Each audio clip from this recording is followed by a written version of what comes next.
How's it going, everybody? And welcome back to the Victoris Draft League Week 2. This time we switch up the cast a little and we get Acid Coconut and Salt Spreader with us. I'm also joined by my cute little Maokai plush. Maokai's just been on top of the meta all around, and it's nice to have one with me to be able to play him when he comes on. Look, there's been a lot of changes, a lot of things happening in the draft. We got Maokai, we got Hecarim, we got Udyr enabled, a lot of things going on. But first off, let's meet who we're hanging out with. First of all, how's it going, Coconut? You doing good today? Oh, I'm doing wonderful. Yourself? Yeah, Great to fantastic. be here. What about you, Spreader? Oh, Salt. Maybe that's the better way to go. Salt's probably what most people refer to me as, but it's going pretty well. It's going pretty well. That made my day. That's funny. That's a good one. You need some French fries with you there, Salt. That way, anytime something happens, pour a little bit. Just a little bit of salt there. You got it. Okay. Well, it looks like we're off to getting at each other's names, right? Which is a fantastic start. And besides that, we've got a big game coming up today. The first one is Grizzlies versus Hornets, which does look like it's going to be our most balanced and most evenly matched game of the day. Both teams are very close in score, while the Grizzlies are 1-2 in the overall scoring, while the Hornets are 2-1. They're both only a game apart. There's a lot of interesting stats about the ranks of the players. But first, I really want to talk about some of the upcoming changes overall to the league. So, Salt, let's talk about Udyr.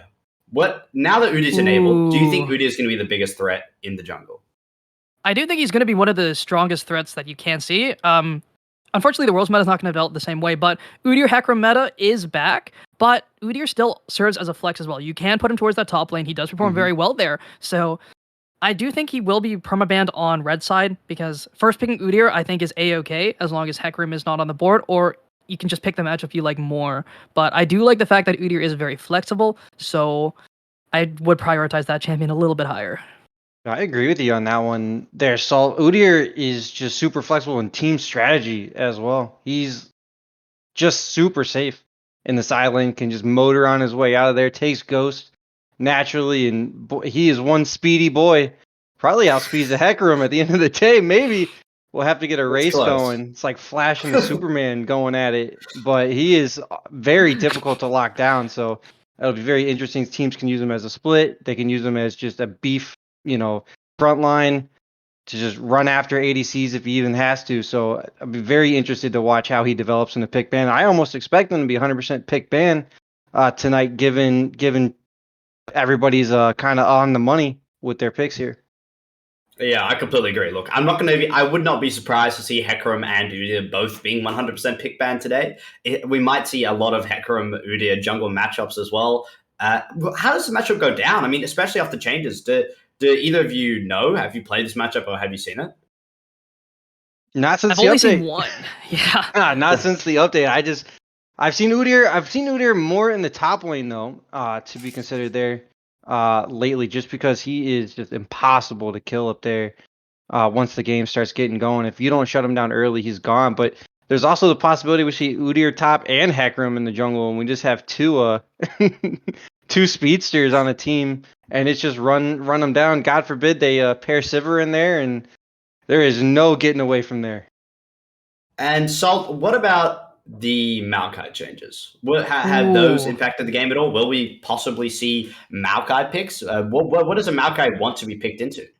So a Maokai really wants to be picked as a neutral pick. It's worth blinding in certain aspects. As long as there's no like Fiora on the table, I think it's more than okay to just grab up. And I mean, he's also very viable with Ascena in the support lane too. You can just grab that, you don't really die, you have great sustain, you also have great setup for your jungler, and you can take aggressive trades and not be punished for it because of the strength of Maokai. And he also provides, just a lot of innate vision with having those saplings. He's very prone to not getting ganked. He can just play very safe and scale up. And I mean, if you've seen Maokai's with either Sunfire and Demonic or any of the tank mythics and Demonic, they do a lot of damage and they don't die. And that's the scary part. They just have to scale up, get to that 2-item spike, and they just keep scaling up from there, and they are impossible to deal with. Yeah, and I'll say one of the big factors that Maokai brings by proxy is the strength of Misfortune, who was kind of sitting lower down on the tier list, but now just absolutely exploded with a 53% win rate across the world in Plat Plus, just all on the back of this Maokai. They're one of the top rated duo tier lists Actually at 11, so maybe not the top is rated, but listed at 54% with the Misfortune Maokai in the lane. So it's definitely super scary. Maokai just gets to alt lock everybody down, and it's just impossible to get to that Misfortune as she's alting you right there in your face. So I am looking forward to seeing that combination here tonight. Now, before we get any further into what we think champions are going to do or how the game's going to lay out, let's get an idea of how the season is looking so far. We're only a week in, okay? But it is only a 5-week season. That means every single week you play is so significant. You might have a bad week, and it can seriously affect your entire standing because there are only 6 teams in our league, and the top 4 will be able to proceed to the playoffs. That means only 2 will be eliminated, but it is going to be tight. We had Salt mention earlier in the pregame how some of the teams even the top teams had one bad week, and then the whole dynamic of the entire ladder just shifted and everything changed. So we're in week 2 now, where Wolves and Hounds have both found themselves in the top spot, undefeated at 3-0 each. Hornets are at 2-1. Grizzlies are sitting at 1-2. And the bottom 2 places currently up for elimination are Rhinos and Ducks at 0-3. Now, what are the strongest teams looking like so far in the league, Salt? Obviously, between the Hounds and the Wolves. So, the biggest problem here that I see with the Wolves is the fact that they did happen to have a little bit of a roster shakeup because of a undisclosed account. So none of the other members of the Wolves were affected by this. However, they did end up losing a member that they did play a week with. They're still trying to find that swap, but this does mean they move their off-role top laner back to their on-role, down to the ADC position. So I do think that this could actually pay huge dividends for the Wolves, but the synergy may not be there just yet. Week number 2 or week number 1 of this new roster. And they are still playing with a sub-top laner. The Hounds, however, are at full strength, and they are still looking very, very strong. But if the Wolves can get their act together by next week, I do think they are looking to be one of the strongest teams, if not the strongest team coming up. Yeah, and I know Coconut, you haven't heard that much about these teams, so I won't leave you to the Wolves. But after looking at some of the OPGGs, surely you have an idea of what's going on. Yeah, I've been looking through this, and I think it's very clear that the Wolves and the Hounds are the clear favorites going out here. We almost have brackings here on 2 sets of teams each. You got the Wolves and the Hounds kind of in their own kind of league. You got Hornets and Grizzlies, and then Rhinos and Ducks. But ELO doesn't always mean everything. Uncertainty can be a huge killer, and if Wolves just happens to get a bad apple into the team on the sub for a couple weeks and it takes them, it may be enough. I don't believe it's going to be enough to drop him out, but we're really kind of fighting for 3rd and 4th place here for the rest of these teams. I think Wolves is pretty much a shoe-in, but it may have some playoff pick considerations further down the line as we start getting in the future weeks, but definitely still expect Wolves and Hounds to be nipping at the top here. Well, that's the best thing about these draft leagues, because teams are pulled together hardly knowing each other, so their teamwork certainly will be lacking. Even you will lose to a team that has played together for weeks and months and years if you have just pulled your team together. And because of that, another skill cap, a skill issue that you have to try and achieve is being able to work together with your team. So despite the season only being 5 weeks long, we may be able to see some upsets happening because some teams won early because their elo was higher, their mechanics were better. But if teams that are drafted practice more, they have better synergy, they play together better, that's the perfect opportunity for them to find room to make a turnaround. Now, Coconut, Salt, have you guys played in draft leagues before? Have you cast? I know, Salt, you've played in some, right? I played and I've casted, so I've been in both ends of it. Do you find that teamwork is an issue? Yeah, I definitely think, especially in my second split, teamwork was definitely the biggest factor that kept us from doing really well. We couldn't really get synergized up until week number 3, and things weren't looking too hot, but we were able to pull off playoffs. And you can tell how teams look as a caster by just, noticing how selfishly each player plays, right? You want to play for each other, and that's usually how, most pro teams work. They play towards the condition that they've set themselves up to win with. And they are willing to adapt their strategies if they see, certain opportunities. But one thing that doesn't really happen in these draft leagues is adaptation, and it's those who are able to adapt that end up performing a lot better. Man, that is again, adaptation is that's what I'm saying. We might be able to see Rhinos and Ducks who are slacking a little bit, unfortunately. If there's some adaptation, even with the teams that we say people are fighting for third and fourth place, the Hornets, they haven't lost. They've only lost one game. Grizzlies have only lost two. They managed to win one back. So if they can find footing, work together as a team, then that's a huge opportunity to turn things around. But we will have to wait and find out to see if these teams can turn it around, find their footing. The two top seeded teams are playing against the two bottom seeded teams. So there may be a big upset going on tonight. Either way, we will have to jump to a quick break and we'll load back in with the the champ select for our first game. So we'll see you guys in just a moment.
な宿命にあらがい立ち向かう己の正義を掲げて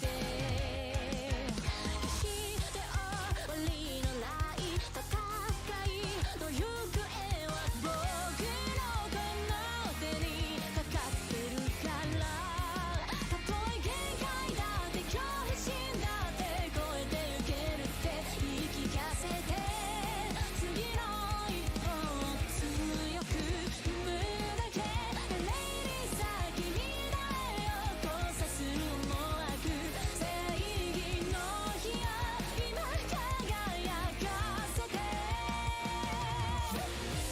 Darkness is already small We'll be together in this endless war Truth is justice like my heart is one The bonds I hold dear is what I fight for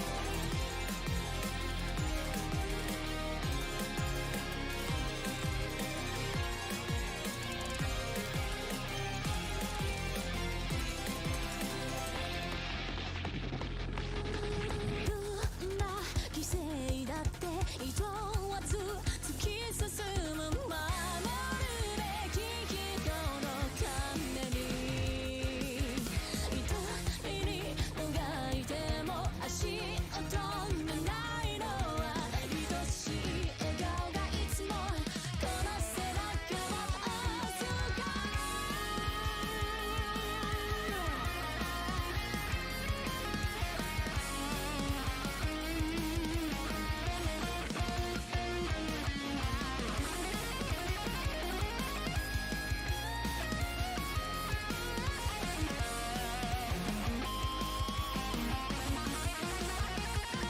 たとえ限界だって恐怖心だって超えてゆけるって言い聞かせて次の一歩を強く踏むだけ華麗に先未来を交差する思惑正義の火を今輝かせて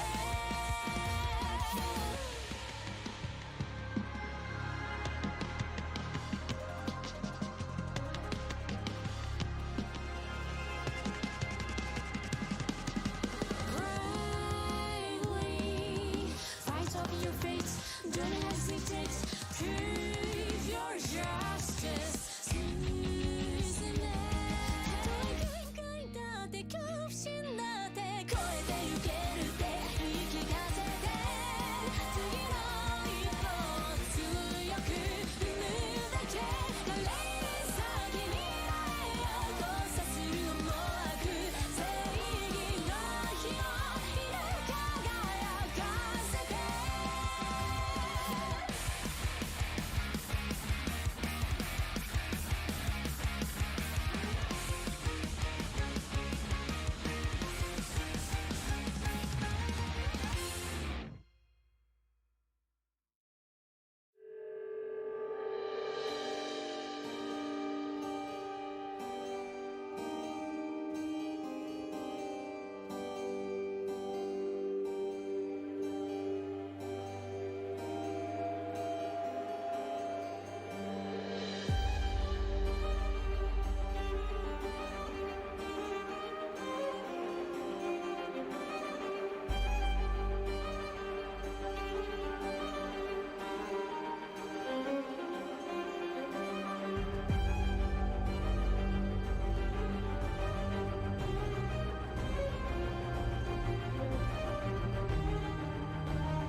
How we're doing tonight, everyone? We have the Grizzlies taking on the Hornets. Grizzlies in blue, Hornets in yellow/red. And we already have some bands going through. Diana going to be first on the chopping block, followed up by the Ivern. Very interesting, especially the Ivern Fast, band. quick, and in a hurry. No, Ivern Band. That's a bit of a shock here. I don't see him on anybody's list there, Salt. Nope. But we'll see where it does end up. That's pretty funny, not going to lie. No friend of I the haven't seen jungle Ivern here. in a while. No, that's yeah, that probably should have been the Udyr, but maybe it was a misclick. A lot of Not jungle seeing bands chat. though. Not surprised. I'm just waiting for the big ones. Lily has always just been super scary on the team fights and our ability to prance There it through the is. jungle. And as expected, you know it. So the best ADC banned away, one of the best junglers banned away, and the other best jungler going to be taken here by the Grizzlies, grabbing up that hack room, and we'll see what the answer is coming in from the Hornets. Very interesting though. I like the hack room pick. It's one of the Yeah. strongest junglers in the game, fast clear, pretty solid ganks, and scales very well. Great dueling potential with the W, and I do see a lot of players maxing that W second, so it becomes an uber tank. Yeah, I'm not. I'm really big fan of how the Grizzlies are doing this right now. It feels like they almost debated the Hornets in the Oh, banning that Udyr so they could get that hack room, or they just took advantage that it was open. Still at the end, they banned the Misfortune. Looked like they offered the trade hack room and Udyr, but instead they get it for free. And it's going to be hard for the Hornets to answer this. But Seraphine might be a good option. Slow them down in the mid game there. so Seraphine is definitely a pick you want with the hack rim, so taking that away is a solid idea coming in from the Hornets. Sejuani, great blind pick top, can also be flexed in the jungle, and that's what a lot of teams do on red side. They will pick Sejuani early and save their top laner pick for R5. They can either keep that in the jungle or move that top, so it does give them a lot of flexibility with comp design here coming in from the Hornets. We'll see what the answer is going to come through by the Grizzlies in just a second, though. One of the best things you can do for your team is just having synergistic picks that you can flex around. When I mean synergy, not just champions together, but being able to play the Sejuanis, the Amumus, the Seraphines, and all these different lanes. It just opens up your coach to draft whatever they want, or your manager, whoever's drafting for you there, captain. It just allows them, gives them so much options, so many more options. You can get that counter pick, you can craft your team as you need to, allows you to target bans in that second phase a little bit more specific to what you want, and you can move them about, and that's just improves your team's chances of winning as a whole. So we see Jinx Karma being locked in here by the Grizzlies, which I guess they're already answering. They think they're going to be okay. They get the lane dominance with the Karma, and the Jinx scales very well. Seraphine doesn't really apply that much pressure in lane either. The Akali, though, going to be a little bit of an issue here for this Jinx, but it does leave open, some solid counters, for them to deal with in the mid lane. There are some picks that are solid into Akali, but for the ADC, that's going to be very difficult to play around. But the Aatrox banned away, followed by a Vex and a Veigar. Double V Yordles taken off the table. Yeah, they're just trying to stop East from any chance of countering this Akali. Keep a really safe lane. If Ichiban can get that Akali out of that mid there, it's gonna be very difficult for Jinx to stay alive here later on in the fights. I do like getting rid of that Veigar. No cage, no scaling there. I'd like to see Grizzlies maybe attack the AD carry position a little bit. Again, you saw that they were worried about that in the first round of bans. They could double down on it if they wanted to. Looks like they may have missed a ban there in the second round, but could have potentially been a forfeited ban here for tardiness, as the word above says. That makes an Aatrox pick. Tells me that they do believe the Sejuani's probably going into the jungle. Okay, it's Fiora. There we go. So 2 top lane bans. That means they definitely believe the Sejuani's going in the jungle. And I don't know if I can agree with that Sejuani jungle. Now, I like the Zilean pick, but I like it better mid lane. But what they could end up doing here is have Sejuani in that jungle, put Akali towards the top side, and have the Zilean in the mid lane, Seraphine, APC. But putting both those not strong laners in the bottom lane, especially up against Jinx Karma, I don't know, because it does give Jinx that free lane. She will be able to outrange most of the champs here, but having that revive is going to make things great. The Galio, though, going to provide a lot of peel, and that magic damage shield going to be great against the Akali. You're speaking of magic damage. Look at all of the magic damage on the Hornets side. They are going to need a heavy-duty AD source here coming up. So Grizzlies has a very easy opportunity here to counter something up there where they think it might be going. But like you said, they're still fairly flexible, the Hornets are. But Grizzlies right now have a great draft going. And rounding it out with the Cannon, great team fighting options. And Ooh, Grizzlies, wow. switch it up last second. Camille Gallio. Still a great combination there. The Wombo combo, ult arenos going to be coming down. That's going to be tough for the Hornets to deal with. A lot of immobile characters here on the Seraphine, the Zillion. So, and Hornets going to need a heavy AD source here. So Grizzlies, they may have already won game 1 here. I really do like their draft, but it's not the highest damage composition. Hecarim's very good at drain tanking, very good at surviving, but the Renekton here going to be a nice pick up into the Camille, will win lane, and is that huge stun bot that will be able to deal with this Jinx come late game. And double divers against the Jinx going to feel really nice, and a very strong backline that gives them a lot of just survivability. They have that Zillion ulti to give them a health bar reset. They have the Seraphine to give them constant top-ups on their health bars as well. So if fights go long, I definitely do think that the Hornets do win out. But if these fights go nice and quick with the Camille Gallio combo taking out a key member of the Hornets, I do think that Grizzlies have a solid chance too. So both these drafts have very different identities. One of them wants to play for picks, wants to go in, wants to instantly take out a target, while the other has great burst but also has great sustain as well. Double dive or triple divers really with the Sejuani, and a very strong backline that provides sustain and innate tankiness with the Zillionaire is very, very fun to watch. Yeah, Hornets here are going to need to definitely keep in mind how their early game goes. They're going to need the gold. They're going to need the stats to be able to dive around and work their magic. It's going to be tough to get through that Galio, though. He is just such a stonewall of an option on the taunt, the knockup, on the alt and on his E, that it's going to be tough. It's going to be tough for the Hornets to get there. But if they can, the Renekton does answer that AD question that we have. But the Hornets are going to need some time. They're going to need some time to get there. The Akali's going to want a couple items. The Seraphine for sure is going to want a couple items.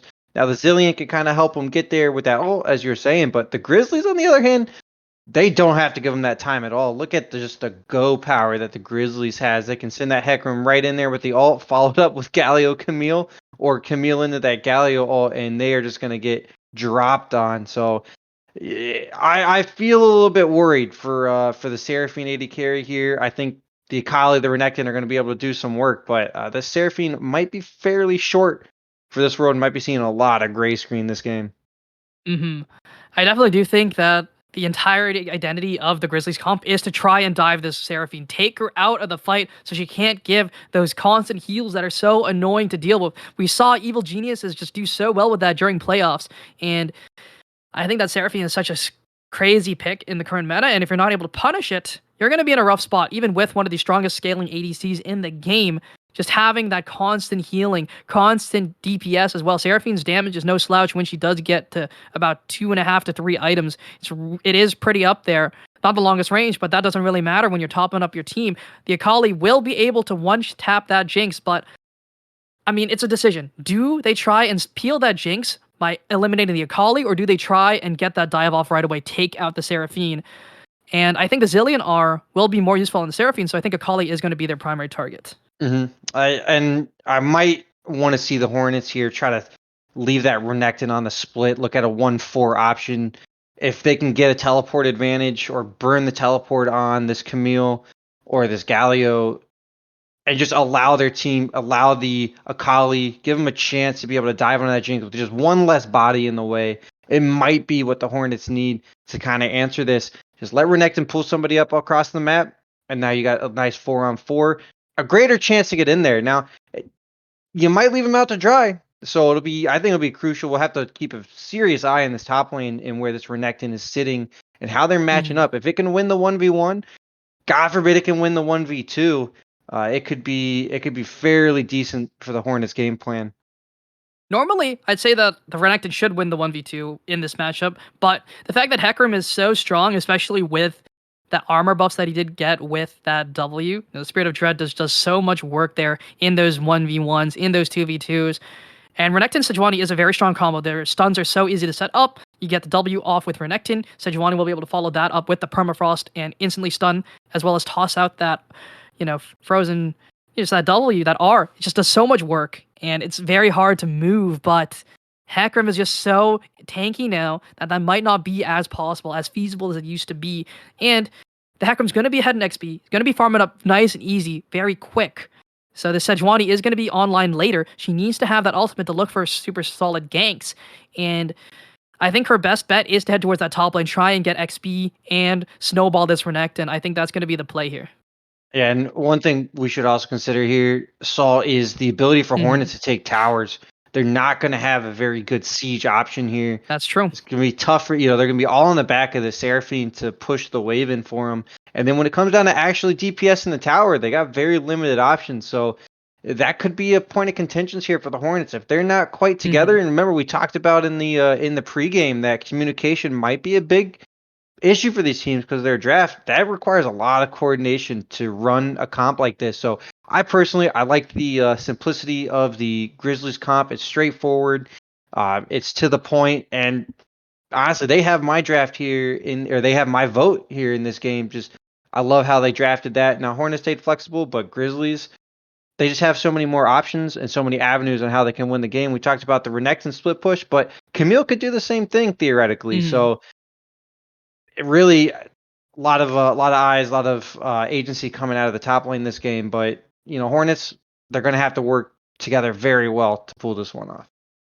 My biggest issue here coming in from the Hornets is their bot lane. I like the Seraphine pick a lot. I think it's really strong, even as an APC. We'll be getting that gold, we'll be getting the items, we'll be behind a little bit in XP than mid Seraphine, but it's still A-okay. The Zilean, though, doesn't really provide all that much. Will provides at least the speed up to try and, deal with the Hecarim. The slowdown helps out a lot, and I think the Zilean is a solid pick into the Hecarim, but the fact that he's going to be lacking in XP, that's why you are seeing a lot of Zilean picks in, LCS. You're seeing, Jensen grab that, Bjergsen grab that, because, it has some decent wave clear. It doesn't really have that much trouble in many matchups. It has a speed up to get away. It's very safe, but having that XP advantage compared to support Zilean is going to be really, really nice. Unfortunately, you're not going to have that this game, though. Speaking of the support. Alrighty Alrighty then. Well, yeah. I'll let looking you at do the your time thing. here, looking at the clock on Mr. Zillion's back, it is time for us to head to a quick break as we get things rolling here for game number 1 of the night. Grizzlies taking on the Hornets. We'll be right back.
Welcome to Summoner's Rift. Alrighty, everyone. How are we doing tonight? Game number 1 in the books right here, right now. Grizzlies on the blue side, Hornets on the red. And we do see Mr. Ravensman hovering up towards this top side, right next to East Pity and Bleeding Wolves. Something crazy could happen if Ravensman is to step out there. Galio could. Oh, going for the ward here. Gonna be a little bit of a confrontation, but just a trade of bone plate. It's nothing much gonna happen here. Ward gonna be placed. They brought their noodles out. They were ready to smack each other and wait for the team. You know what? Hey, they got the bone plating. That's worth. Got them. We take those. Yeah, a little pity on them. That's what it was. There, you know, I got to bring up a point here. We saw in the chat. There's some big Frozen Forever fans out there. But I do have to say, Salt, I've been looking through some game history. And at least in the last 220 games, I stopped counting after that. Frozen has not touched the zillion. So take what you want from that, but he has not touched that pick in a long time.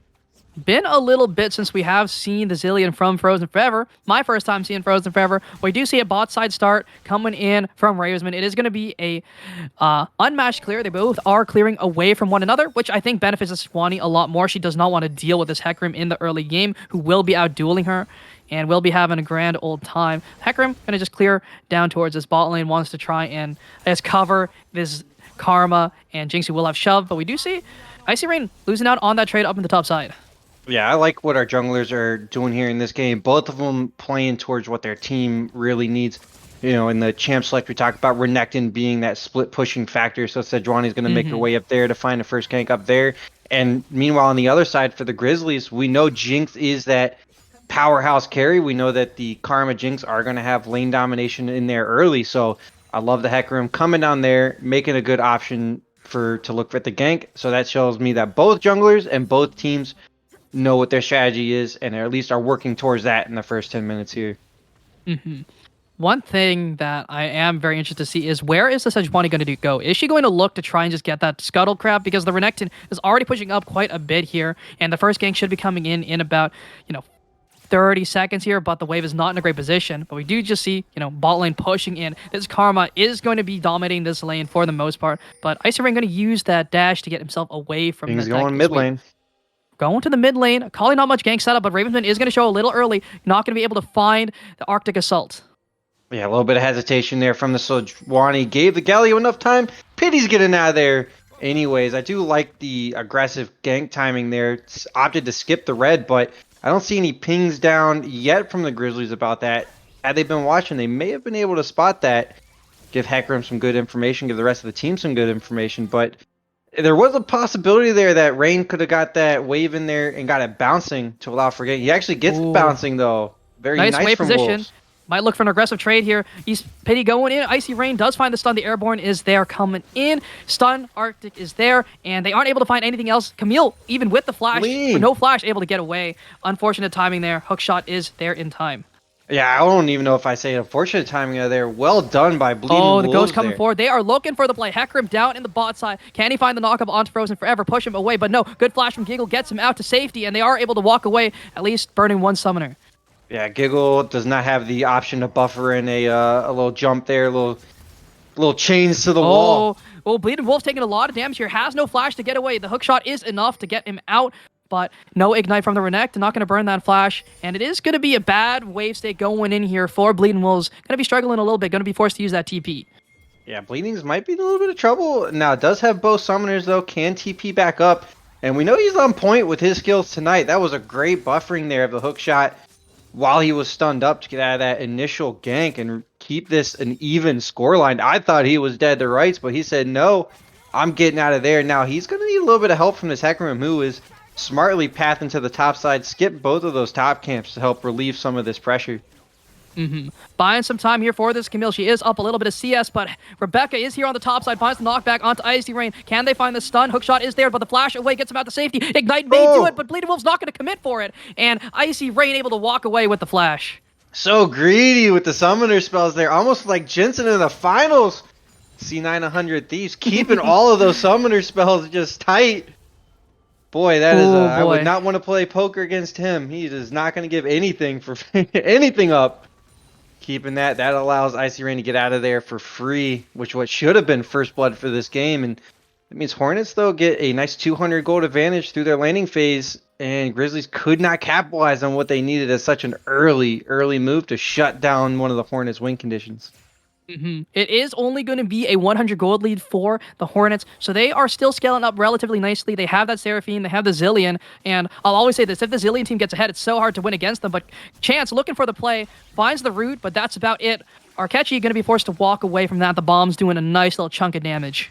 Karma starting to be a big factor now in the Oh, bot Bleeding lane. Wolf's going in, no flash on the Renekton. Does he have the slice and dice to get himself out to safety? That's the real question, but Bleeding Wolves has that ignite down. Icy Rain trying to get himself out to safety. Dash in the wrong way. You are in no man's land, good sir, and first blood goes over to Hecarim. Rebecca takes that one. Tries to give it over to And the level 6 has Camille. been hit by both mid laners here. Are they going to look to trade under the tower? Chobin is going to walk away, but East Pity going to be heavily chunked. Oh yeah, so much action in this game, Saul. It's hard to digest, but you gotta love it for a league game. You know, I'd rather have a action-packed game than the snooze fest. And the crazy thing is, with all the action that we've had, still 1-0. First blood there on the Hecarim. Tried to be the Camille, but at this time he at least used ignite. So learned from his mistake in the past. They're going in onto Chobin, but the Shroud is there to get him out to safety. Can't find anything, but they find the knockback onto the minion to get himself out. Rebecca is going to walk away nice and safe. Yeah, wise move there. There was absolutely no help here from Pity on the Galio. He is out of health and out of mana. His cooldowns are insane on the Galio too here early, so smart move there. Just get some presence. And Chobin going to be able to dash out of those chompers. They just don't proc in time. That is the sad part about the little jinx traps there. But Rebecca was waiting in the wings, was there. But Bleeding Wolves does have that level 6. And the Precision Protocol doing a lot of damage with that Sheen. Yeah, And we do see this blue buff, but Frozen Forever, that is the power of the Zillion. Going in, Ravensman might be knocked up there by the heroic entrance. Not going to be able to find it, though. Rebecca trying to find something. Phase Rush not going to be proc, but the damage is there, and they may just look to grab this Infernal Dragon, which is one of the strongest solo Drakes that you can grab, that and Mountain. I love how Hornets played that fight there, wisely backing out, know that they were going to be disadvantaged in the numbers category, as Galio just came off a back two right into 1600. Frozen map. going to get rooted up here. Arkechi looking for the player onto Giggle, but the Encore is there. Is it going to find everyone? It finds a 3-man, and Ravensman into the backline trying to find the Jinx. Jinx going to be taken down. Dragon goes down over to the blue side. East Pity trying to run for the hills, but the flash is going to get him out to safety. Crit chance may be caught out here. Not going to be stunned up by the double bomb, but Chobin does not have the ultimate. The heal going to be used for the move speed. The root will be found, but Rebecca waiting in the wings, waiting in the backline. Can she find an opportunity? No, but the red buff may be that consolation prize. We shall see. Ravensman is kind of low, and crit chance is going to be there first. Giggle is going to show up, but only on the dash, only finds that red buff. Over the wall goes Chobin. No perfect execution, but they are going to find the red buff. Goes over to Giggle. Crit chance trying to run for the hills. East Pity is there to peel away as well, but Ravensman very low. Whoa. Might be taken out. One auto will do it, and the knockup is not there. The flash is there. Aftershock going to find something, but East Pity going to find the kill with the perfect execution. The Ninja finds one more with that shuriken flip, but Arkechi can't even find the kill on to the Zillion. Chobin trying to find his best, but he cannot do it. Arkechi will be taken down in the end, but the Jinx does grab a kill, but it's 2 to Chobin. Start the clown music, Salt. It's going crazy. Wow, I thought Hornets were going to gift that Drake up and start the scale, but they said, no, we have ult advantage, so we are going to press it and do what we can to try to steal that one away. Didn't get there in time, so great smiting there from Rebecca, keeping cool under pressure. And the rest of the fight, well, that's for the clowns to decide, because that was a fiesta for sure. It was on just a knife's edge there, too, for the Grizzlies, just taking that one and running with it. Frozen Forever gets out with a sliver of health to prevent the Jinx from getting excited and just starting to run through that. Akali showing her strength. It's crazy what just a little bit of time, a little bit of gold can do on that champion, and he started to go a little wild. Yep, and Chobin taking a relatively bad trade here. Pity does fare very well into this Akali, but Electrocute does do a crap ton of damage there, but Icy Rain not going to be the winner of that trade. Frozen Forever might be the one who is in trouble here. No ultimate available for the Zillion. Level 7 has been hit. The Blue Smite is there to slow him down, but there goes Ravensman finding the Arctic Assault, but they do take down Frozen Forever first. East Pity very, very low, but no perfect execution available just yet. One kill is going to go down. Rebecca trying to trade it back, trying to find one more, but can she do it? No! Bleeding Wolves has showed up, but there is Icy Rain raiding in the wings. Beautiful Hextech Ultimatum to try and take out Ravensman, but the stun is there as well. Chobin has the perfect execution. One more proc will do it, but shutdown goes through. Flash forward from Rain, finds the kill, and Ravensman going for it, finds a knockup. Can he find the CC? The permafrost is going to be there. Icy Rain does not have the stun, forces the flash away from Crit Chance, and they are going to be able to walk away, but it is a huge win coming in for the Hornets. Huge win for the Hornets. Oh, on a- Ravensman hold on. so low. The Mantra Q gonna can him out to safety, but Crit Chance may be the one falling, and it's just gonna be a one-shot coming in from Icy Rain.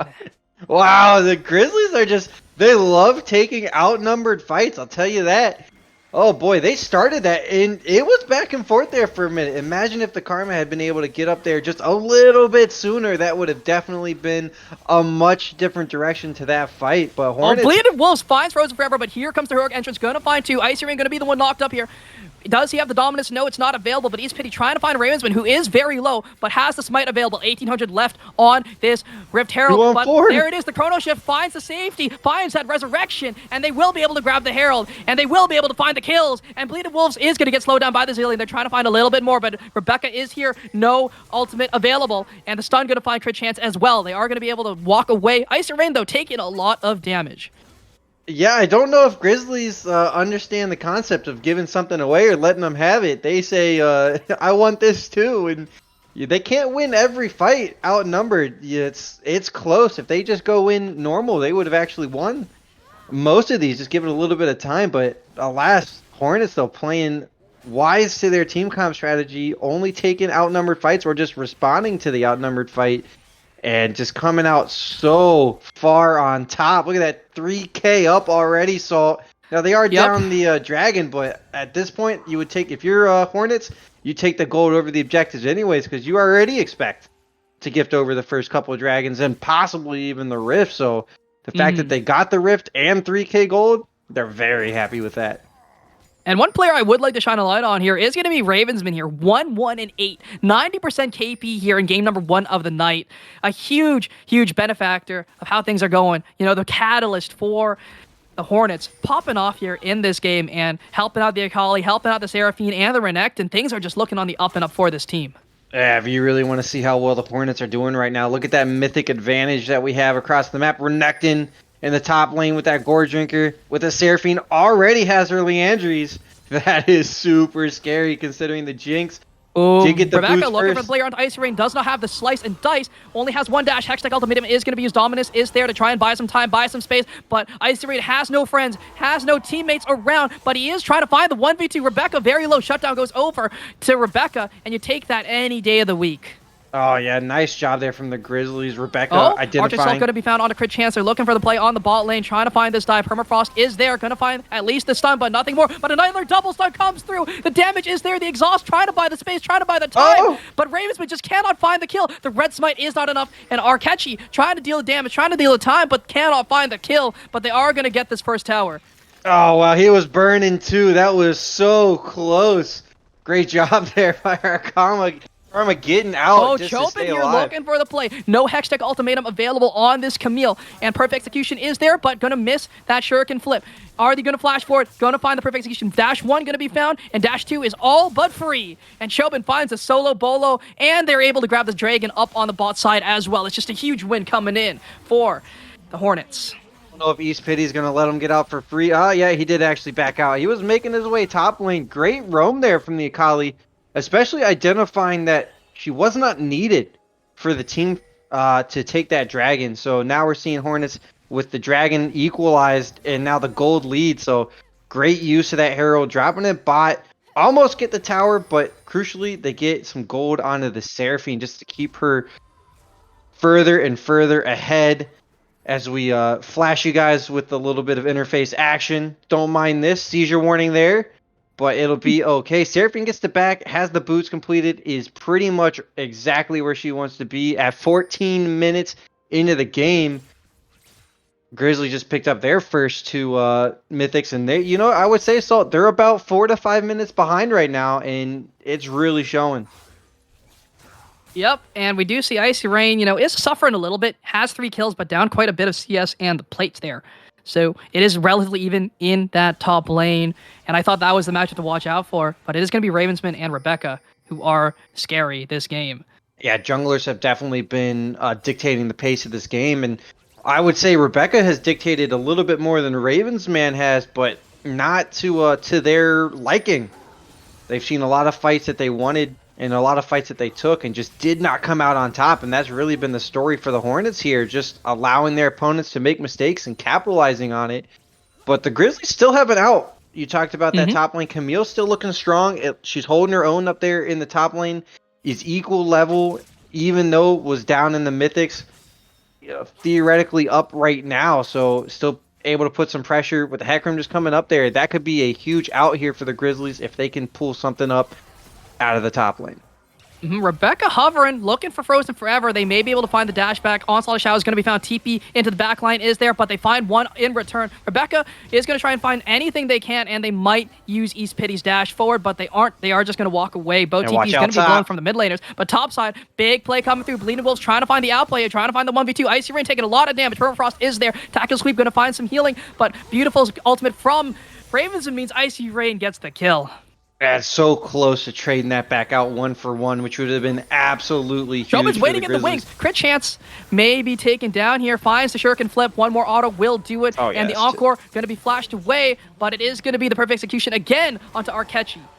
Rebecca trying to deal with their own blue buff. Here comes the Galley. The Hurricane entrance is there, but it is going to be a 2v2. Who wins this one is the big question. They have to focus Rebecca. That's the strong one. Icy Rain going to flash over the wall, leaving Ravensman out for the Wolves. Going to be taken down nice and easy, very quick, but no. Rebecca may be taken down instead. Beautiful plays coming through. The Triumph is there to buy the time, buy the HP, and they are going to find two, but the TP coming through. It's going to be Wolves for the 1v2.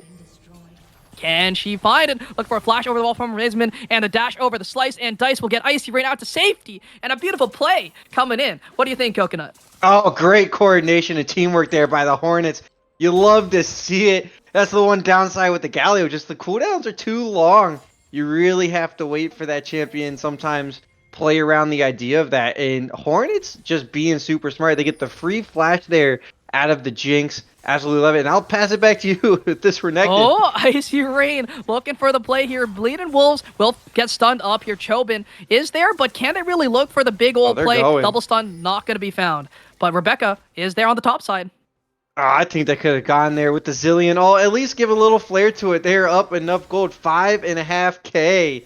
Just it's really starting to put the pressure down in this game. That's not what you want to see. A scaling team having already scaled ahead of you. We're not even 20 minutes yet, and this is quite deadly. I expect Hornets to be able to get this Rift Herald and the next Dragon, which just might spell doom here for the Grizzlies, as they just will not stop fighting for it. So Grizzlies going to have to stop the hemorrhaging somehow, and you know what? It's not through the safety of their own jungle, as we saw through that previous fight. Hornets all over it. On top of the timings, able to start picking people out, finding favorable fights with even numbers. So far, the Grizzlies have been getting attacked, and they'll pull more people to an area, but not at the same time. So Hornets definitely with the plus in the communication category. They could be looking for a play here onto Giggle, who is on his own. We do see the preparation for this Dragon coming up. 20 seconds left. 300 gold shutdown here if they can find it. It's worthwhile, 600 gold, but Frozen Forever may be caught on the wrong side of the rift. Onslaught of Shadow is going to find him, going to be stuck in no man's land. Flash is not available, but the Blast Cone is going to try and get away, but East Pity is there, but there's the Chrono Shift buying him some time. Giggle is there as well, waiting in the wings, but the Root is there. The Chompers are there. They find one kill. East Pity, or Icy Rain going over the wall, trying to find Rebecca first, trying to get that first pick. They do find it. East Pity is trying to buy some time over the wall, but they can't really do it. Crit chance, trying to find some time, but a beautiful Encore finds the carries into the backline. Over the wall goes Giggle Queef, and they find some more damage. They buy some more kills, and Bleeding Wolves is forced to watch his team as they all fall around him. Well, that's the Hornet gold lead for you there. They thought they found a pick there on the Frozen Forever, who was quite significantly out of position, as I see the chat really rooting for him. But I don't know if it's as big of a gap as you guys would say. It's really the junglers placing the action here. Rebecca tried to get it, and they just didn't quite have the damage available to knock that Zillion down before he got to the plant and just spawn the rest of the fight from there. I don't know about that TP. They're not going to commit for it, though. They're looking for something, so I They're mean, I guess they aggressive. don't have Chrono Shift. They don't have Chrono Shift, but Bleeding Wolf's walking forward a little bit here. Maybe caught out here. Has no flash. Is the hook shot available? 4 But on so 5. much damage. This jerk and flip will find it at a beautiful, perfect execution. Dash 2 is available. Can they find the pick? They can look for one more. Rebecca maybe next on the menu. Can they find the next dash forward? They do. Double kill going over to Chobin. He's Pity very low. They could look for the dive here. And Icy Rain is going to be the next one on the target. Dash forward finds it, forcing the flash away from this galley, but they're looking for the re-engage. They get the tower, and East Pity is trying to find something here, but cannot do it. But a stun onto crit chance means he Giggle takes him down, and they're going to look for the tier 2. Yeah, Grizzlies just don't have a stop button. They're like a new teenage driver who doesn't know what the brakes are. They're just it's a car accident down the mid lane. As Hornets just say, all right, we'll take it. They were all backing, and they Grizzlies says, hey, would you mind not backing and sending us to the gray screen again, please? We would love to be at our fountains. And Hornets says, sure, we'll send you there. As they go 10K goal lead up here in 20 minutes. That is absolutely insane. As Ravensman always fighting, outnumbered. maybe here, caught out 2-on-1. here. Heroic Entrance going to be used, but the Permafrost is there to buy some time, buy some space. Icy Rain there to buy his Sejuani some time as well, and they are just going to walk out, burning the Heroic Entrance, which is a huge cooldown taken off the table. It is absolutely ginormous. 120 seconds off of the Heroic Entrance there, and that's huge. You really have to play around that Galio wall. So it's going to hurt the Wombo combo. That's what the Grizzlies are. They're, hey, we're a 5-man team. We want to just do this straightforward, play it front to back, use our Galio to prevent Akali from coming in. And they've yet to actually do that. If we saw in the last fight, Jinx was down in the bot lane farming the whole time. Didn't even shoot a rocket to help the team. I don't know if the Grizzlies are kind of panicking here because they don't have the coordination or what, but they just love fighting. They love fighting, so... Hey, they're having a good old time. They're enjoying their time in the hot springs known as the Fountain as well. Quite a bit this game. And Chopin going forward a little bit, trying to chunk out East Pity just a little bit for this next little objective here. But Ravensman is walking forward, but they're looking to engage onto Frozen Forever. The flash is going to get him out to safety, but a beautiful onslaught of shadows buys the time. Giggle Queef going to be stuck, but here comes that Chrono Shift buying the time, and they are going to take him down. It's going to be Rebecca falling first. Bleeding Wolves is next on the menu. The TP is going to get Chopin stuck, but that doesn't matter when the jungler and top laner are down. The Baron is next on the menu. Grizzlies yet again chose a fight that they were outnumbered on, and they lost it 1-2. So Hornets, gotta give them huge props here in the game. They are not letting the Grizzlies take anything, as they are sweeping objectives, which you just would not expect normally from a scaling team. So well done on their parts, and we really just have we just kind of have a runaway situation here, runaway train. Basically, with the Hornets, as long as they leave the pressure on, they are just going to continue to roll through this game. I see a little bit of good stuff here out of the Grizzlies, though. We see, these fights, granted, have been a little close. We look at that last Dragon fight, and it says, all right, Grizzlies, if you really had the gold, if things were more even, yeah, you probably do pretty well there, finding the pick. So there are opportunities, but being 12K gold down, those opportunities are going to be very slim in this game. But something they might be able to press forward into the next one tonight. It's still a 3-game series. Clean it up a little bit in game 1 here. Maybe, the first game of the night, jitters gets to them. They're also on stream for the first game. They're all trying to play well, all trying to make flashy plays for the VODs, for the clips. But unfortunately, that's going in the wrong direction. It hasn't quite worked out for them. They got the clips. It's just not the ones that they wanted. Yeah, a little bit of a blooper reel coming in, but we do see Chauvin having just constantly chunking out this Galio, so it's super hard to look for those big engages. And Galio Hecarim, Galio Camille, very strong combos, but they're just not able to pull it off. They're finding the access into the backline. They just can't eliminate a target in time. Oh, they're going to look, though. Oh, Chobin maybe next on the menu here. Going to be able to dodge a way out to safety. Beautiful play, and they might just look for the quick kill here, and they're just able to find it. Ravensman takes the kill under the tower, and Crit Chance is next on the menu as well. What is that exhaust going to do? It does absolutely nothing as Chobin goes godlike, and they take down the tier 2 as well. Oh And Icy Rain, boy. oh my goodness, they're just fighting. They don't care. Bleeding Will's going for the play, gonna miss away from that hook shot. Icy Rain gonna try and find the damage. Has the Gore Drinker, has the Death Stance, has a stopwatch, and that's just so much damage. The Renekton just having a grand old time. X-Tech Ultimatum is gonna be used, but the Dominance is used in retaliation. Flash forward finds a kill. The tier 3 falls, and they're looking for the inhib too, but they can't find anything. Rebecca trying to find the CC, trying to find just anything, does but it does not not even stop. matter as they take the kill. Chopin goes legendary, and they're taking the inhib. And look at Arkechi, look at Ravensman, does not care. The Sejuani is not even remotely phased by this Jinx. That is how many autos? That's like 20. And Sejuani just does not care. Oh boy, this game is gonna make the end of the season rap party for the Grizzlies. But in the let's not do this again category, the cringe you might say. Woo! You know, they're starting to get beat up under towers. Maybe we need to call the bullying hotline here. Hornets, it's okay, you can slow down a little bit, you know. Keep the gas going, but you can start to coast if they need to. But man, Hornets though playing this very excellent. And you know, we were talking about what that third, fourth place might shake out to be, and you know, if the Wolves falter a little bit, we may see Hornets sneak up in there into second, or you know, maybe even first place. I doubt it on the first place. I do think the Hounds probably are gonna do that, or you know, if the Wolves do figure it out, don't really get hit up too hard.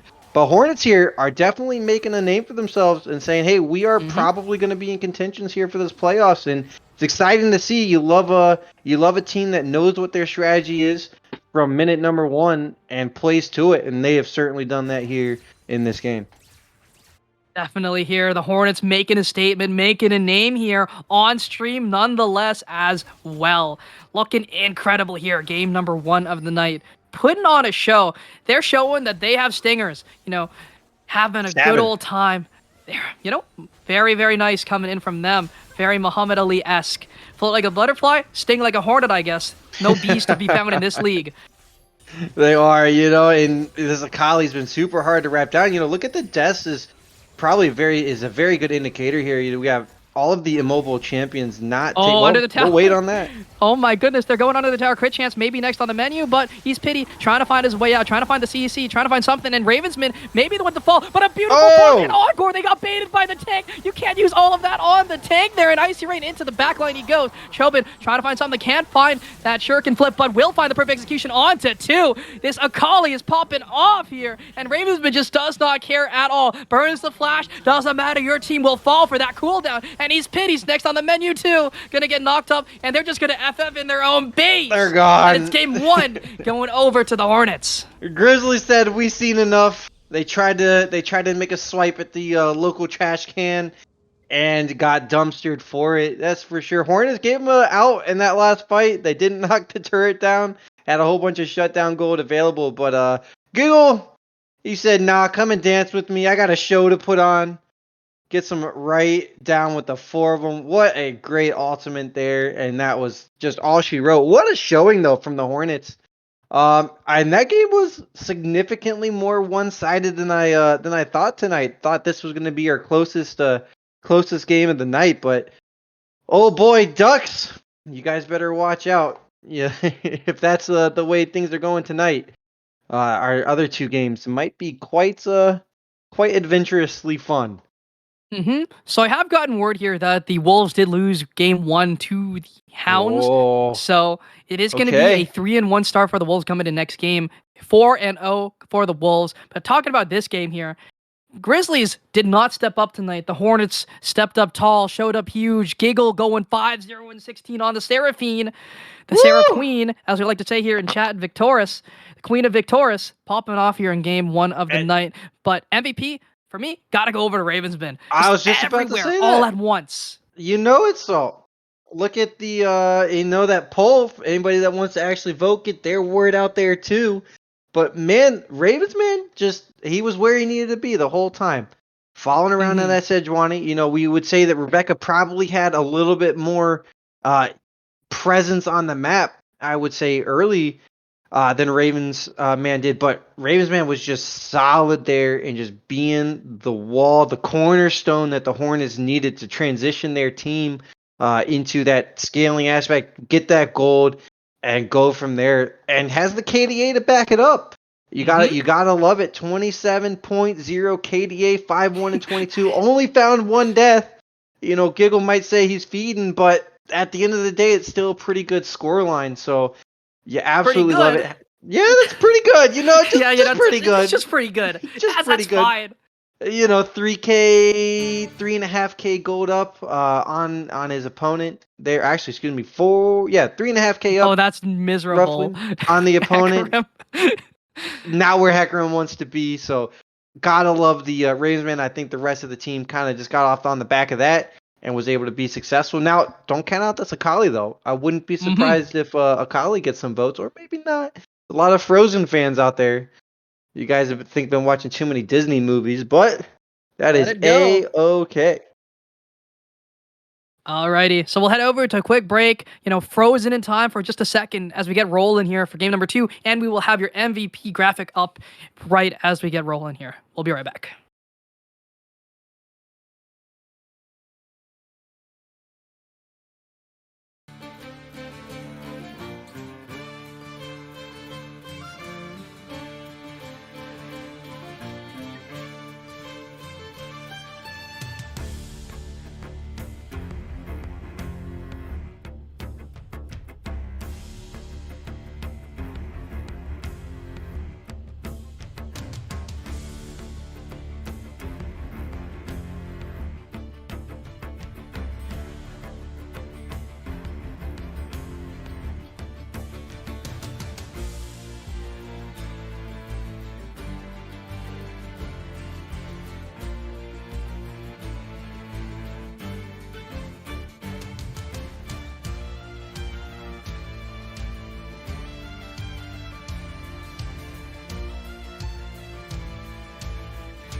Welcome back, everybody. What's up, man? I'm sitting in the backline watching that game, and that's such an influential stomp here from the Hornets in that game. I mean, they just managed to take control of the game, and I mean, the swarm of Hornets is going to take down one grizzly bear. It'd be better if they were bees, and I can make something about them stealing honey. But Hornets don't make honey. What do they do? They kind of just like sting people. I think they make something like waxies. I don't think it's honey. No, I but it don't know doesn't if they taste have good. any production outside of getting eaten, to be fair.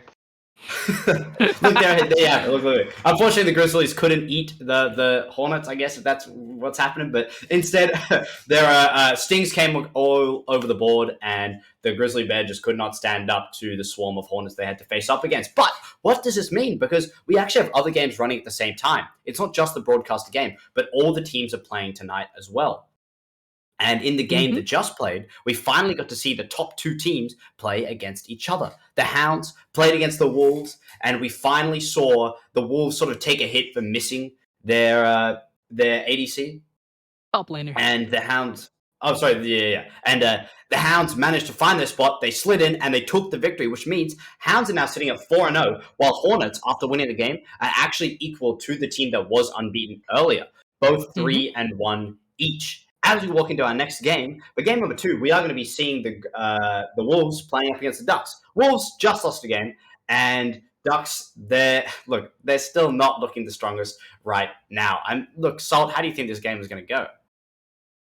I mean, I do think, even though the Wolves did lose game 1, they still look really strong. I don't know how how they performed last game, but I do think that it's going to be relatively even here, especially topside. I do think Melly does have a solid chance of performing quite well here, and they may look to perform through that lane. But one thing to note here is that it's not just the Wolves that are losing out on a member today. The Ducks are down Dallas. The Dallas differential is not present here for game number 2.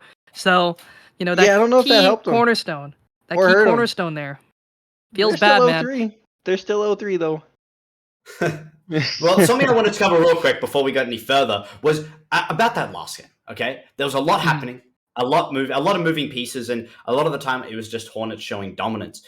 Who do you guys think was the most dominant Hornets player? Coconut, I'll start with you. I mean, who was our MVP? Who had the biggest stinger and did the biggest stings to?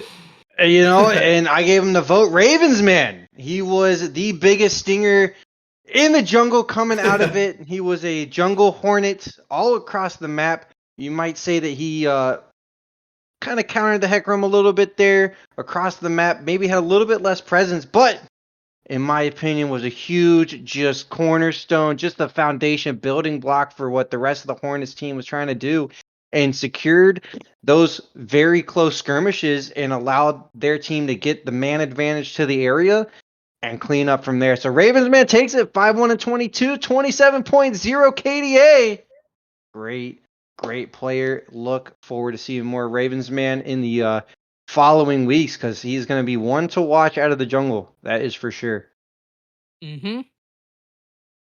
Ooh, and we should be rolling here very soon for game number 2 of the We should, night, and I but will say it's crazy. the Hornets did have a 6-man there. Sorry, Rebecca, I gotta call you out a little bit. Come on, man. Oh, I'm gonna be a little mean, but you know what? It's week 2. You got a little bit of time to clean it up and get ready. And the one negative, I wouldn't even say negative. They were helpful for the Hornets. Fights, Grizzlies just took too much that was not in their favor. Just needed to wait a little bit for their manpower to get to the area, and they could have just cleaned up these early skirmishes. That's exactly what their team wanted to do. It's why I gave them my vote in the draft. I thought it was very straightforward, but alas, they didn't take it. So great job, Hornets. Now it's time to see, what's the saying? Would you rather fight 100 horse-sized ducks? Sorry, 1 horse-sized duck or 100 duck-sized horses? Well, it looks like we're about to find out, but maybe it's going to be one big-ass duck facing up against a wolf. Look, I'd like to give it to the duck, but it looks like we're about time to jump into draft to see how they go. Maybe it's going to be 100. No, that analogy doesn't work. But big duck versus big wolf. Let's see how it goes. Let's jump into draft right now. Well, one can soar above the other, but one also has really sharp fangs. And we do see some bands coming through. Going to be the Trundle and the Maokai for the Wolves, and the Ducks respond with Udi or Hecarim, really pinching away that jungle pool. Yeah, both teams here go ahead and cut in some of the strongest picks.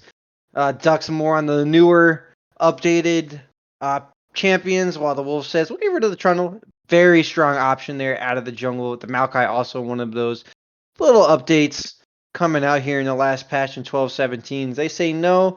And the Misfortune, I love to see that. Get rid of any sort of ultimate wombo combo action.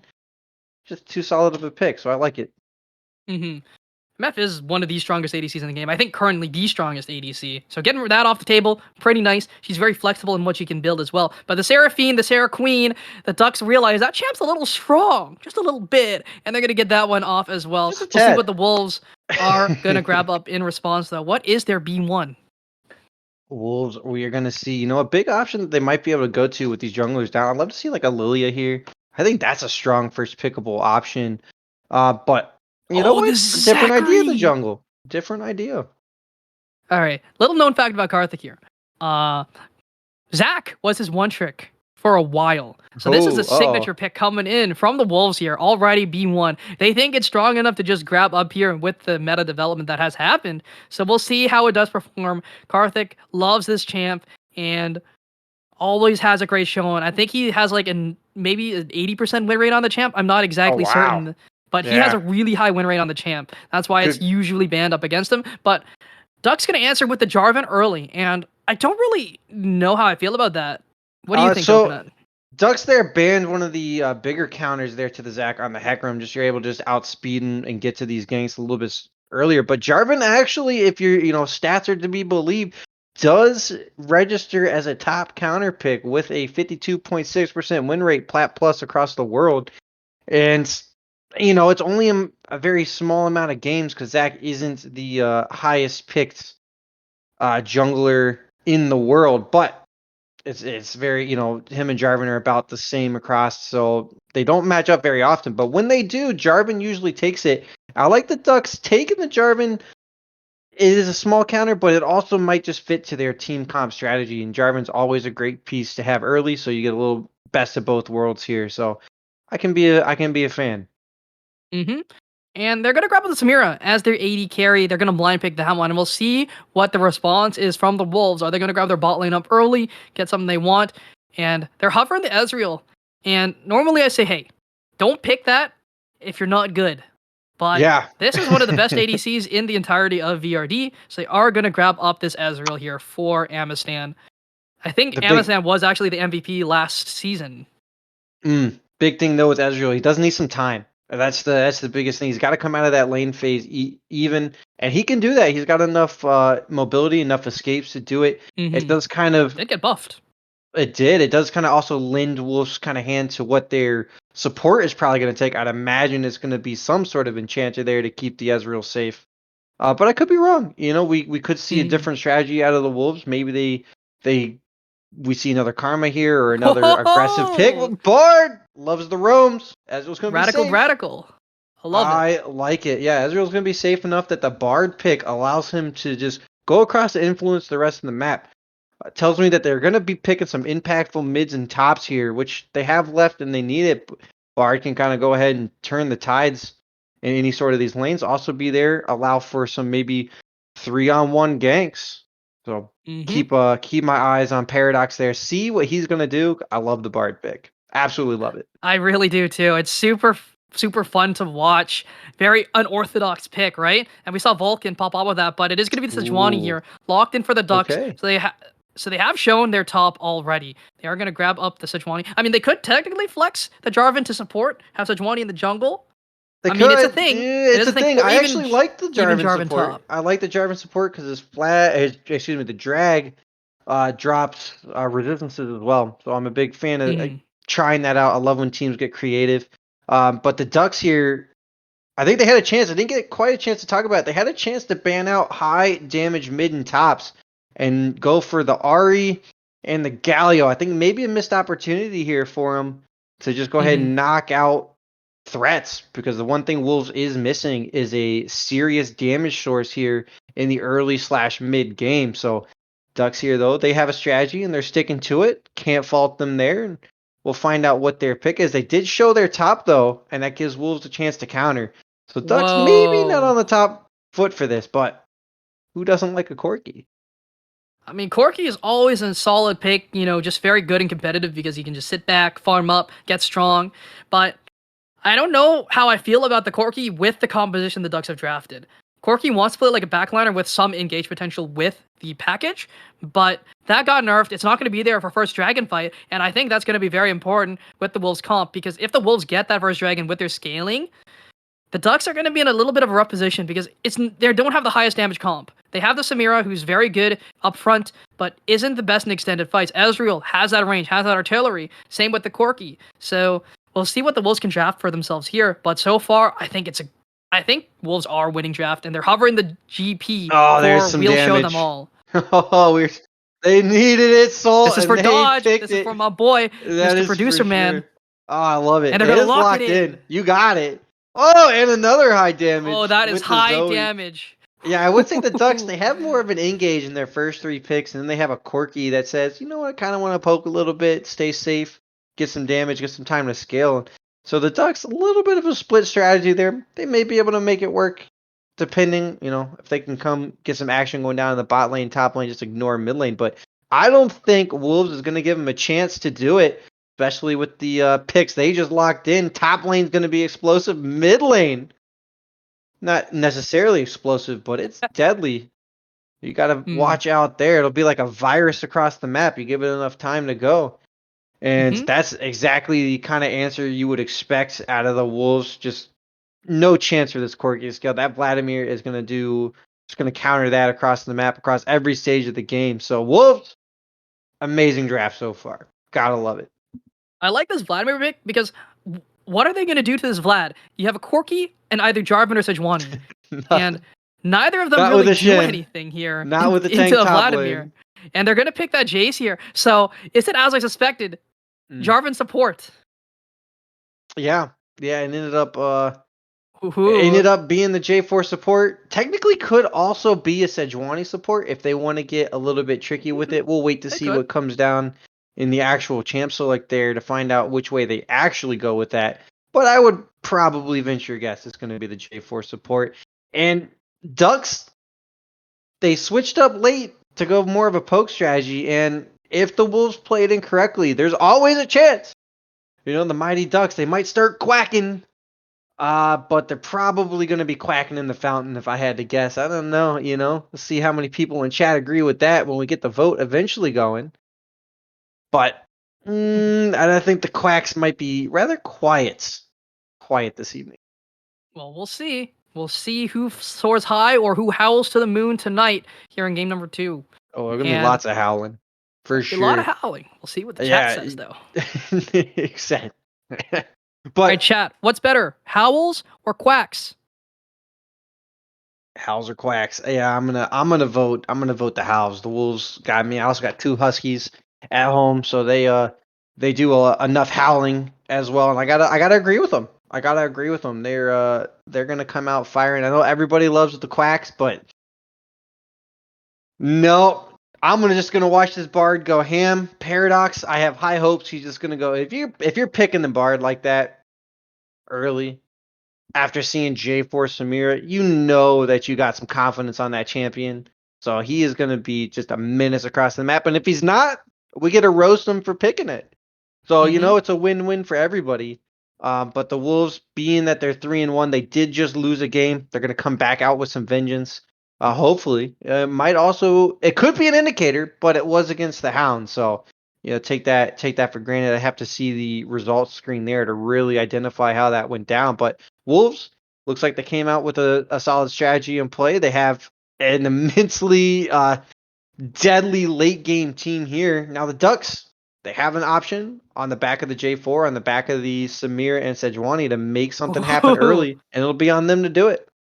And thank Too you for the many client. Ducks. Too many Ducks. But taking a look at client draft, which unfortunately you guys aren't able to see currently, we do see Jarvan locked into that jungle position. We'll see if there is a trade, which I don't think is generally speaking allowed. A little frowned upon, but hey, it is what it is. But everything is going where support. Yeah, it is looking like a Sejuani support currently. You get the lockdown, and they're gonna need lockdown to get this Ezreal. It's gonna be tough. It's gonna be tough with Samir Sejuani, even Samir Jarvan, to make a play at that Ezreal. I think if they had an idea that Sejuani was gonna come bottom, I really don't know if they pick it. To be fair, I think they probably leave a harder option in there. Nautilus maybe. And it's tough. Ezreal is just so safe that you got to keep that in mind. And maybe you also pick somebody that can counter the roams for the Bard here. But alas, it's going to be stuck in the 1v2 down there. So Amistan, we'll keep an eye. Does he stay safe enough? Does he not? Does he get the time to scale? But yeah, sorry guys, you guys are all quacking, but I can't support it. I can't support it. You guys are crazy. Little bit crazy here. But as we're taking a look at things, thank you for updating the graphic, Mr. Producer Man. We do see that it is going to be that Sejuani support is confirmed, There is it is. locked in here for Quintic. Going to be rocking that one. And with Paradox looking for big roams, I do think it's on Amistan to just play really safe, look to just not die and scale up because Chaotic's going to be doing some decent damage there, but at the same time, the Wolves have great sustain during these fights. They have Bard, little hot Cocos depending on the skin. I think the Cocos are the best, personally. But you have Vladimir, who can just, sort of suck some blood away from, KFC, those little chickens or Gromp or something before these fights. GP has the orange, and Zach. It's Zach, man. What is Right, Corky going to how do do? you stop the Zac? Right? How do you stop the Zac? Like, They don't have the damage to kill the Zac. I just realized this. They don't really have the damage to kill the Zac or the Vladimir if they don't get snowballed. And you can't really snowball with a Corky. How are you ever going to snowball onto a Corky with a Vladimir in the mid lane? There's It's always just a not chance. possible. There's There's always a a chance. chance. There is always a chance. That the Ducks just poke them down. They get the Jace. They get the Corky. Just go poke, poke, poke, poke, poke. Get very annoying. But they have absolutely no way to stop this Zac from coming in. I am a little bit surprised that we actually didn't see a Poppy pick as the third pick here for the Ducks. Because that can That's flex true. too. It could be the exact same option as Sejuani. It can go jungle, it can go top, it can go support if it needs to, and could be the exact pick there. And that would have stopped the Zac. That would just shut that down. It also No stops question the about Bard that. portals. If Bard tries to take the portal while the Poppy W is there, it stops him. He gets pushed back to the start of it. Now, to be fair, they would have to actually play Poppy. So they would have to play Poppy. There may the not be a champion there. I'd have to relook through some of the OP.GGs to see him. But we did see a Zillion win a game last game we did after not having played it in over 220 games. True. So something to keep in mind there. There were some Frozen fans. To be fair, though, he did have the most deaths, I think. I think you guys as Frozen were misplaced, but I'll leave it up to you, Salt. I think the Wolves do have the better draft here, personally, but snowball factor definitely on the side of the Ducks. They have opportunities to snowball with their bot lane, with their top lane. We'll see how it does play out here, though. But speaking of, how things are going to play out, we'll see how they do in game number 2 of the night. We'll be right back.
to Summoner's Rift.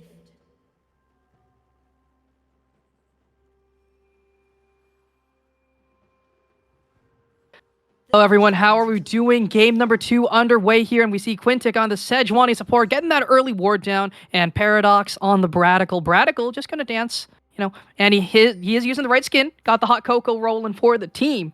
And we'll see if JDK is like the Bjergsen and asks for 3 hot cocos cups in the mid lane. That would be funny. These teams, everybody just playing this early game super safe. I love me a good level 1 action. But both of these guys say, nah, we're keeping it safe. And you know what? We're going to find out. A lot of you guys think the Ducks, will they quack or will they crack? We are going to find out. It's pretty even, though, in the voting numbers in terms of channel points. So that's pretty cool to see people putting their weight. Will they finally quack under the pressure? Or will they soar above in the skies, above the wolves where they cannot be touched? We do see both junglers pathing towards each other, towards the spot side of the map. Jace and Gangplank going to be doing this good old leash technology as they move towards this top side of the map here. A nice long one. You know, though, you say Salt, it could be foul weather, though. True. Very Could be foul indeed. weather. Exactly. It might ground them. So might we're ruffle gonna some see. feathers. It might. It might. Might be smelling like wet dog outside. I don't know. Ooh. Yeah, they might have to go to the, Wolves might take them to the cleaners, though. Say, put it on my bill. Oh, it'll never get old, people. Welcome to Never game gets number old 2. It's going to indeed. get worse. Don't worry, there's a 3rd game after this. We'll see what we can come up with the next one. But we do see level 2 going to be hit here for the Brad and for the Ezreal. And they're just going to get some early poke down in exchange for hitting that level 2. Look at the Radical. Bradical does not care at all. And oddly enough, Sejuani going to be starting that W here. Usually you see Sejuani support starting that Q, so they have some form of CC. But realistically, the Sejuani is not going to have any lane pressure at all. But we do see the Yarvin heading down towards this bot side. Going to be spotted out here by that ward in that pixel brush. He's 2 buffing, going for a look, and he wants to fight early on this Zach. I don't think he's got lane pressure here, though. This is pretty dangerous. I think scary. he wisely backed out there, Salt, if you ask me. But yeah, bot lane, Sejuani going to be in a little bit of a unfun situation. You're just not going to have a good time down there for sure. Going to just get poked for days. But there's always a chance. There's always a chance that the Wolves get a little bit too comfortable, a little bit too far forward, and they leave themselves open. But with the right warding and the right reaction timing, there really shouldn't be an issue. Yep. And Amistad can't afford to play very far up. They have hit that level 3. They have the Bortle available. They also have the Arcane Shift. And, it's relatively even here. No gigantic CS leads or anything along those lines coming forward from either side here. We do see this Ezreal farming up nicely, though, slightly ahead. Vladimir does have the wave in a better position, so we'll be farming up there, too. GP slightly ahead, though, but JS Chaotic getting a good chunk, but it is the Vlad who's very good at sucking on some minions to get some HP back. Yeah, and he's, not quite sucking too bad this game, though. Has even CS. Well, a little bit down, actually. Down 3 potential minions there. Which he probably shouldn't be against the Corgi, but that's okay. It's really just going to be a back and forth. Look at the mini-map. We do have a little bit of a rotation there. JDK can proc that phase rush. Might be just looking to do some decent damage, but Paradox already here in this mid lane, showing up before the jungler even does. And not much to be done here by either side. Just showing the faces, saying hi, giving them a good old jolly wave. good time. A jolly good time Tipping there in the bar. the I fedora. love to see the roams, and that wave is in a little bit of a tough scenario down there for him, but that just goes to show the power of the Ezreal. That wave is so far up in there, but the Sejuani and the Samira have absolutely no chance of punishing that. The opportunity on the 2v1 there, and a little bit unfortunate, but that's just the way the draft turned out. So good job there from Paradox, seeing an opportunity to maybe have a little bit of an impact. Yeah, Quintic getting chunked out here, and that's the Sejuani here. We'll show them all. Maybe getting dove here very shortly. The Jarvan showing up on the top side, but Melly G has no mana left in the tank. A nice quote back to Tyler 1, and not much going to be happening up in the top side. Jarvan just going to help him get that shove, or at least have that happen. But both top laners have teleportation available. They can use their devices to get there and make themselves at home in their lane. And then, speaking of lane, it's going to be a very slow one. We're going to have a very nice long laning phase this game, or at least should.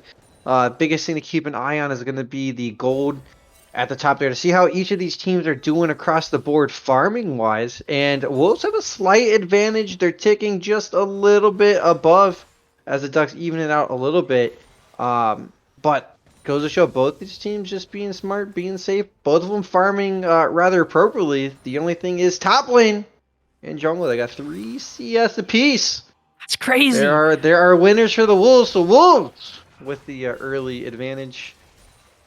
But Soon Ducks enough, we're going to say, be cheering for ward kills. yeah, Ducks are like, I need a quacker there with some salt on it.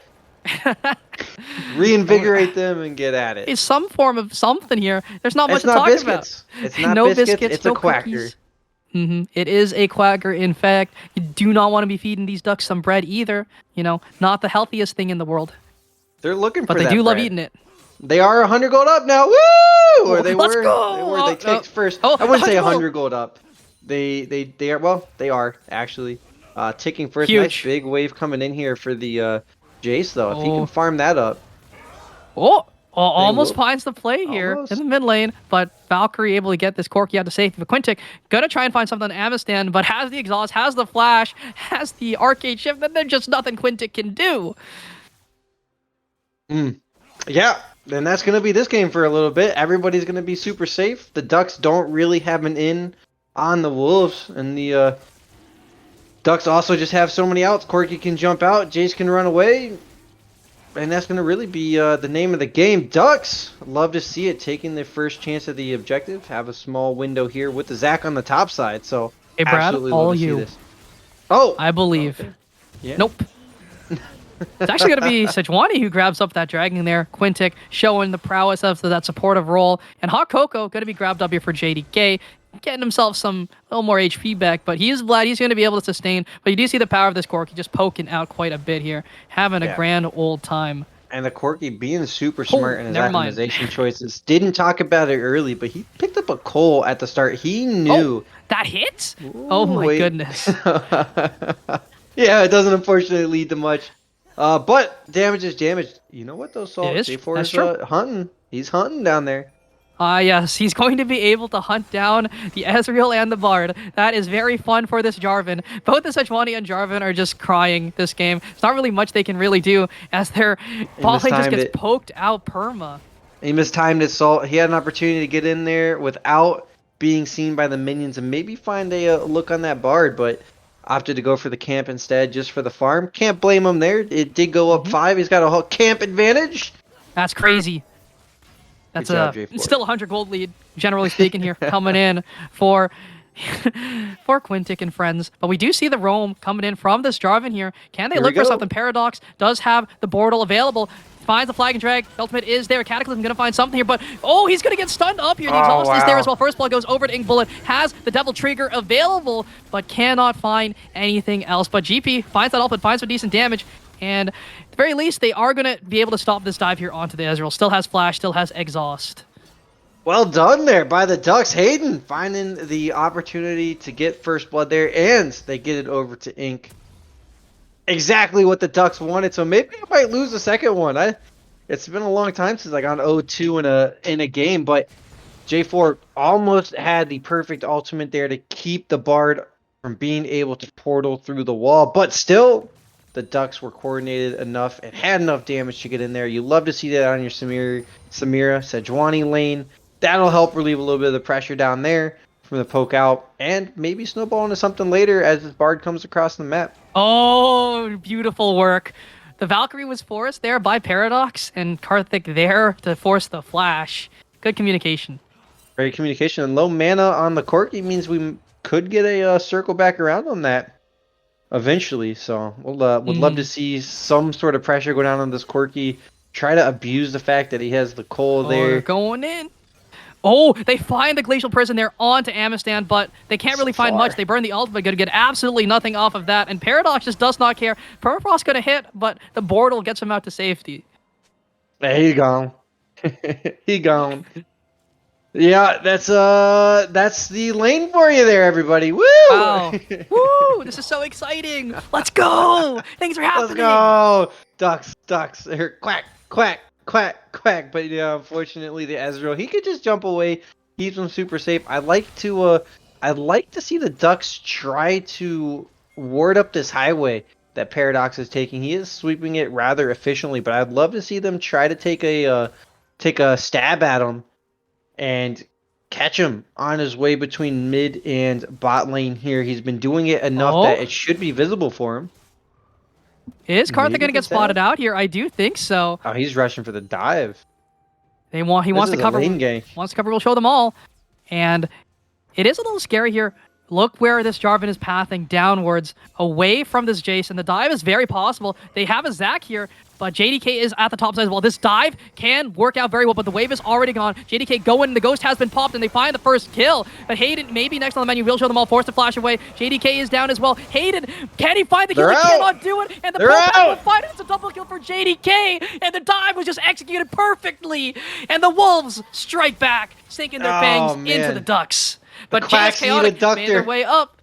The Ducks do need a doctor, and it is indeed needed for them. A doctor. Don't forget. You know it. They what a good dive there from the Wolves. They saw that from a long way out. The Zac path all the way through the lane. In fact, did not even see the J4 because he ran completely. Wait, Belly should just flash there. Yeah, definitely needs to just flash auto and he gets the kill, but alas, is trying to save it going her turret. Again, another Jensen moment here. Saves his flash, and this time the opponent gets out. Yeah, He was flashless. right. That was For it. That was it. Not aggressive enough. Ah, yes, they're having so much fun in the bot lane. Whoa. We got a complete. You know what though? So we get a complete turnaround there from game number 1. We get 2 different styles of League of Legends games, right? So you can't, we can't complain too much. We get a super aggressive, action-packed adventure, and a snooze fest. Well, I wouldn't say snooze fest, and a nice scaling late game. Bart. Team. Oh, he doesn't see 1Q? it. Doesn't see it. Not gonna be able to steal away. That would have been funny though. Doesn't get the blast cone either, unfortunately. So Hayden there, out jungling the support. That's crazy. No surprise. No surprise. No meeple. No meeple advantage, unfortunately. You could always say Bard has the numbers in every fight. We do see that Corki has the package available. Dragon is alive here, and they do want to try and burn this one down. About 30 seconds left here on the package. They have to try and find something here with it. Otherwise, it's going to be gone before the Dragon can even be started up here. Quintic waiting in the wings. Numbers here for Ducks a little bit. Jay's going to get here first. They have the opportunity to maybe force out this rotation towards the Dragon if they want to take it, but Wolves being too smart about it though, Salt. Yep. Not giving the Ducks any chance to go in here.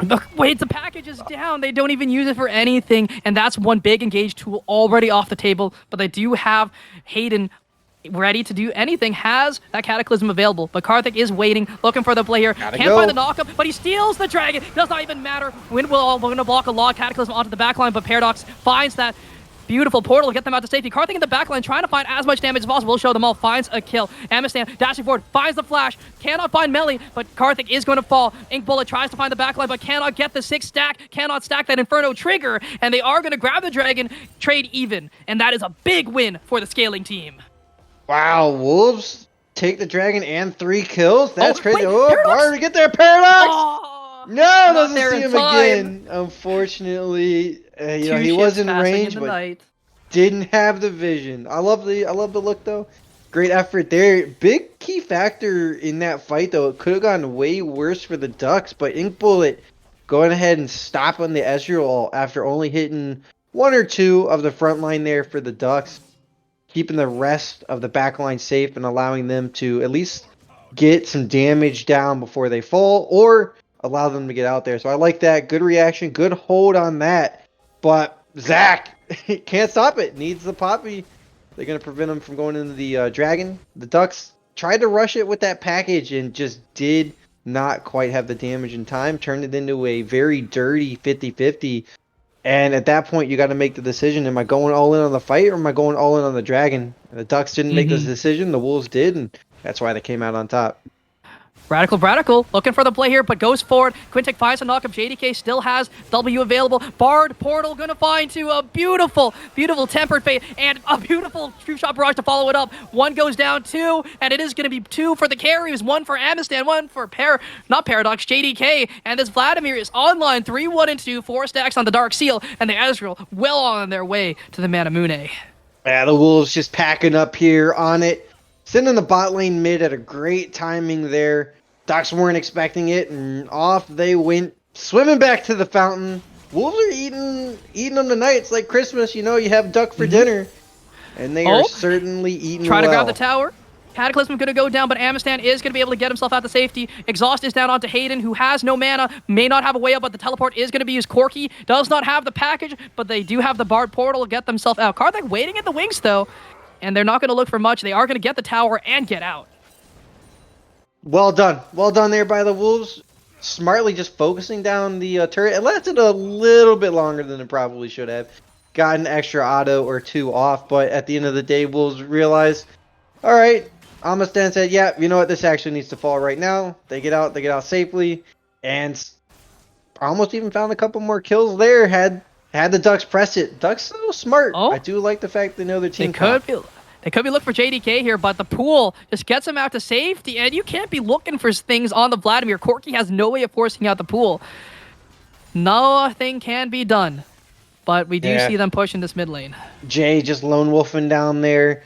You ain't catching him now. The pool should be down here real quick, but he gets so much move speed, the double Q. They're going to try though, Salt. Ultimate available, is going to find the damage, looking for Jay's Chaotic first, going to find the first kill, and going to be able to walk away. No. It's just not even close. This Vladimir is just well on their way to victory, and the Tempered Fade finds the jungler, and one more stun will do it. Hayden finds the flash forward, but is going to be taken down. JDK gets the kill. Paradox has had enough. You know what? You knew that Bard pick. He was super comfortable. I tell you, you're going to pick it early like that after not seeing anything really revealed on the Duck side. You know Paradox was calling for that. He's like, you pick me the Bard right here. We win this game. I'm going to go ham on it. It's my night on the Bard. All eyes on me. And sure enough, he is not disappointing.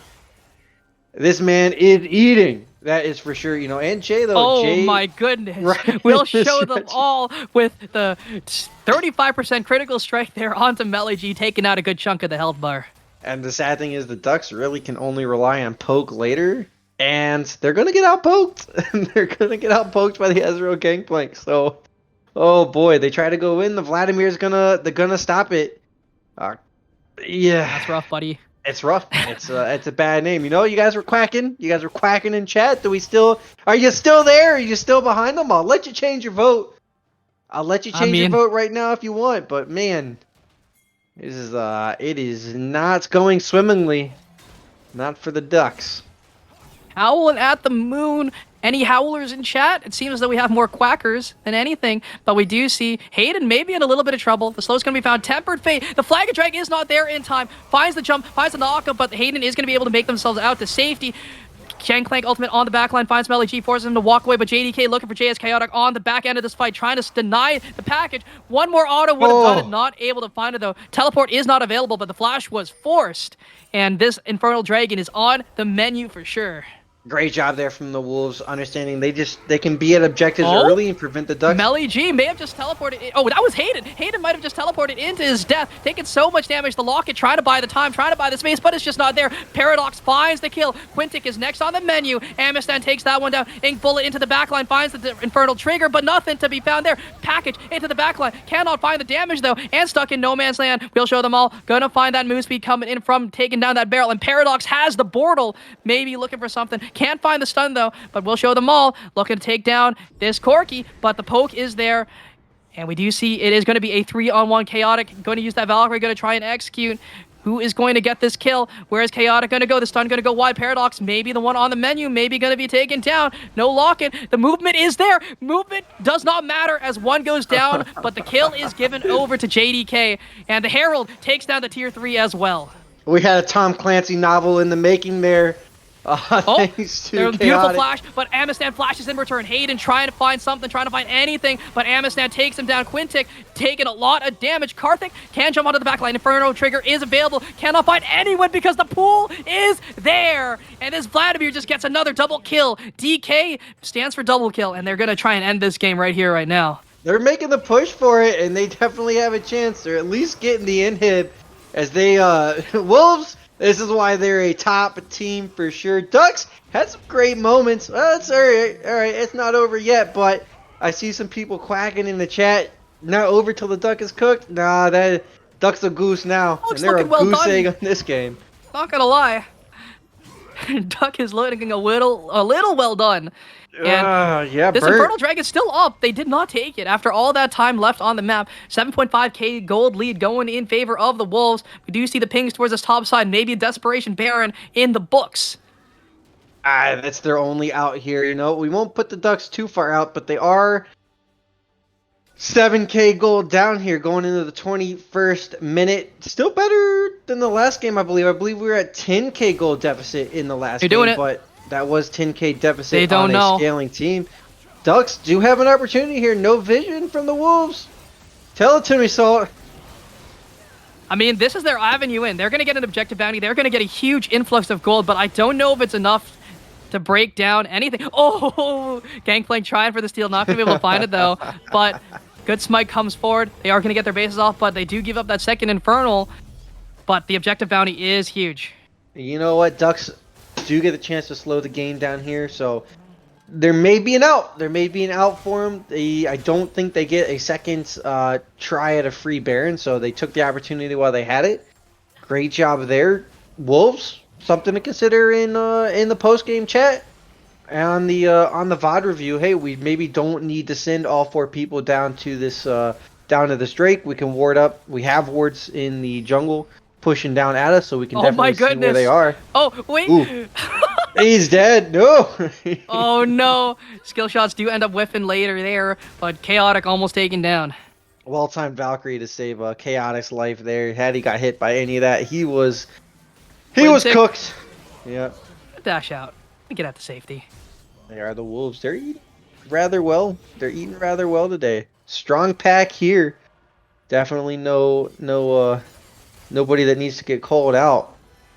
It's just, that's scary though. Scary. If you're a team watching this, I'd be a little bit concerned, because Wolves here having gas with a very late game team early is not what you want to see. We kind of saw the same thing in the last game with the Hornets. They had gas on a late game team, but that was kind of all on the back of the opposing team making the wrong choices. This time it's Wolves making all the choices and succeeding with them. So that is absolutely scary as a competing team, and definitely shows why they're at the top of that standings chart. They're looking for play here. On to will show them all. Do not find the slow, but a beautiful Cataclysm is going to buy some space by the time. Blue Smite is there. GP trying to run for the hills. Will they catch? Will show them all. They finally do. Melee G gets the kill off of the 3-man rotation. But Chaotic may be the one who is next on the menu as well. Chaotic taking so much damage. Over the wall he goes. Tempered Fate going to be forcing the flash away from Chaotic. And that is a beautiful play from the Bard, but it is going to be a 1-for-0 trade in favor of the Quackers. Quack, quack, quack. There you go. The Ducks, they're fighting back. Don't count them out yet. They may not have claws, but they got webbed little feet. Smacking Hey, those the bells can do Wolves damage. up. Or they're Gotta be trying careful. to. You do gotta be careful. They're clubbing. They're clubbing them, you know. They say call an ambulance, but not for me. Or at least Last they're time it was trying for to. them. It was. They're gonna try to make their way out of it. But I like to see this though. The Ducks moving as they need to as a team, finding open avenues here, and sending show them all down to Davy Jones' locker there. The Pirate had a good little meeting. Comes back out though. You gotta watch out though. Those crits are gonna start hurting. There's a lot of it now there. My. The double cloak, and it's gonna be scary. So Gangplank, we're gonna watch some absolutely massive crits later. It's gonna be a joy to see. So I'm kind of glad this game's taking longer. But Ducks, if they can find some of these towers, you know, the tower down bottom is low. That's objective gold plus the tower gold. That could be a way back in. 600 gold off the Vlad. 650 I mean, I don't think Ezreal's going to die this game, but if they could get him, 650 extra pretty gold in the great. pocket, that'd be a 950 gold swing. Not the end of the world. So there is a chance for Wolves to give this one out, but they're smartly. They're sending J top to split. Nobody can answer that, man. Not even two. So Wait, Melee might just die. Force the flash away. Flash Very forward possible. from JDK. J double kill. Gonna grab one for himself there. It wasn't even remotely close. The flash for style Not points looked even. really cool too. they got the ult though. They got the ult out of the Vlad, so there is a possibility. And look at this, Salt. They are moving up there to get him. What do you think? JDK gonna dodge away, looking to find the outplay. Cataclysm is down as well, but they are trapped in there with the Zac. And there's the damage there. Can they find the kill? Can they find the execution? No, they cannot. We'll show them out. Finds the kill with the cannon barrage. And they're looking for a little bit more. Hayden maybe next on the menu. It's a double kill for the Gangplank. And Amistan gonna find Chaotic as well. Beautiful, good looks coming in from the Wolves. And they showed that even though they lost game 1, game 2 is not even close. No, gosh, the Wolves. I told you they came back out with a vengeance. Great job. A delayed 3v3 up there in the top lane, and the Ducks did what they could to DPS Jay down, but they just didn't quite have enough. They have no way to just stop them up. That was 3 autos at a W. Not a single other skill shot was hit there. Yep, shows how fragile these Ducks are. You know they got thin bones when they try to fly. Got their wings clipped. Very fragile. Once in the jaws of the wolf. Very, very unpleasant place to be if you are a very tasty bird. Duck is Wolves. quite tasty, and the dragon's on the menu as They just well. grabbed him up. They grabbed him up, started shaking. That's what they're doing. They shook him to death.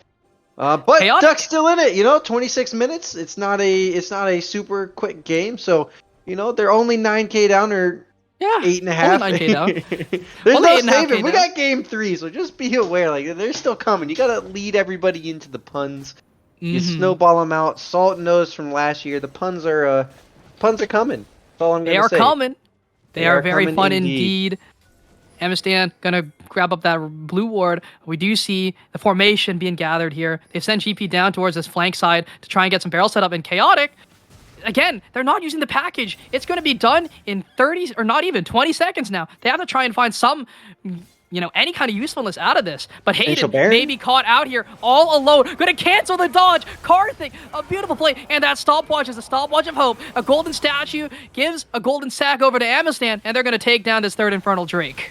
And you know what? I might have been wrong in the Ducks' potential to take another Baron for free. They definitely could have traded it over, but they kind of just floundered in the top side of their jungle as they just kind of migrated around, and that was it.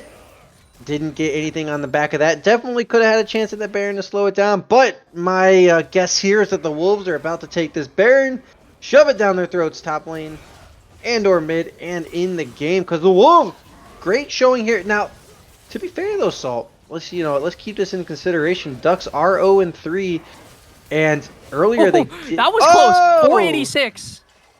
Wow, Smite. We'll have to work on that one there, Zach, but that's okay. It was still free. Nobody blocked it. That's copium. It's fine. It's all right. It's okay. We're okay. But to be fair, though, the Wolves are struggling a bit here to close the game out. I would have expected them to close this game out a little bit earlier, probably on the last push or even the push prior. Get that Vlad harder off into the side lane while the rest of the team does work.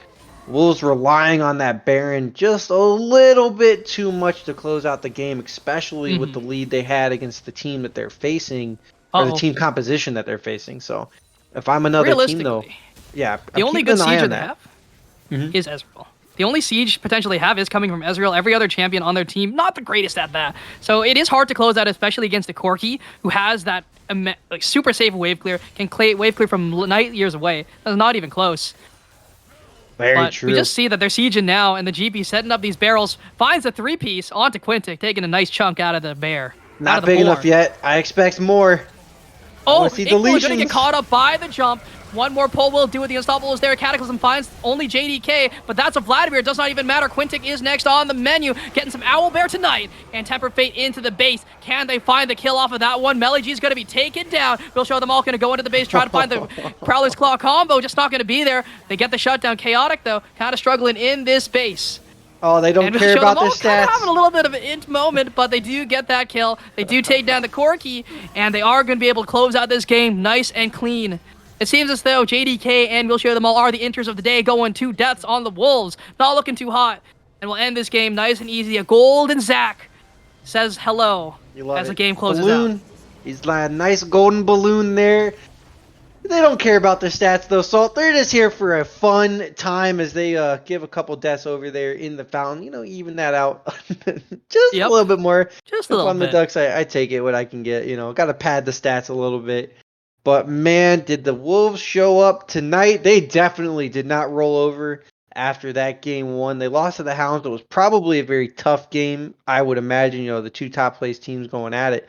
But that really says, all right, Wolves and Hornets, we're going to have to keep a very close eye on how they're doing throughout the rest of the weeks on that standings. That's what's got me super interested. I look at the stats for damage here, and yeah, I mean, as expected, Corky trying to do what he could for the team, but 3rd top damage in the game, and not enough when the rest of the team just doesn't have the time to put the damage down, and or the champions just don't have it. So well done from the Wolves. Great pick, solid gameplay, solid strategy, and great drive forward.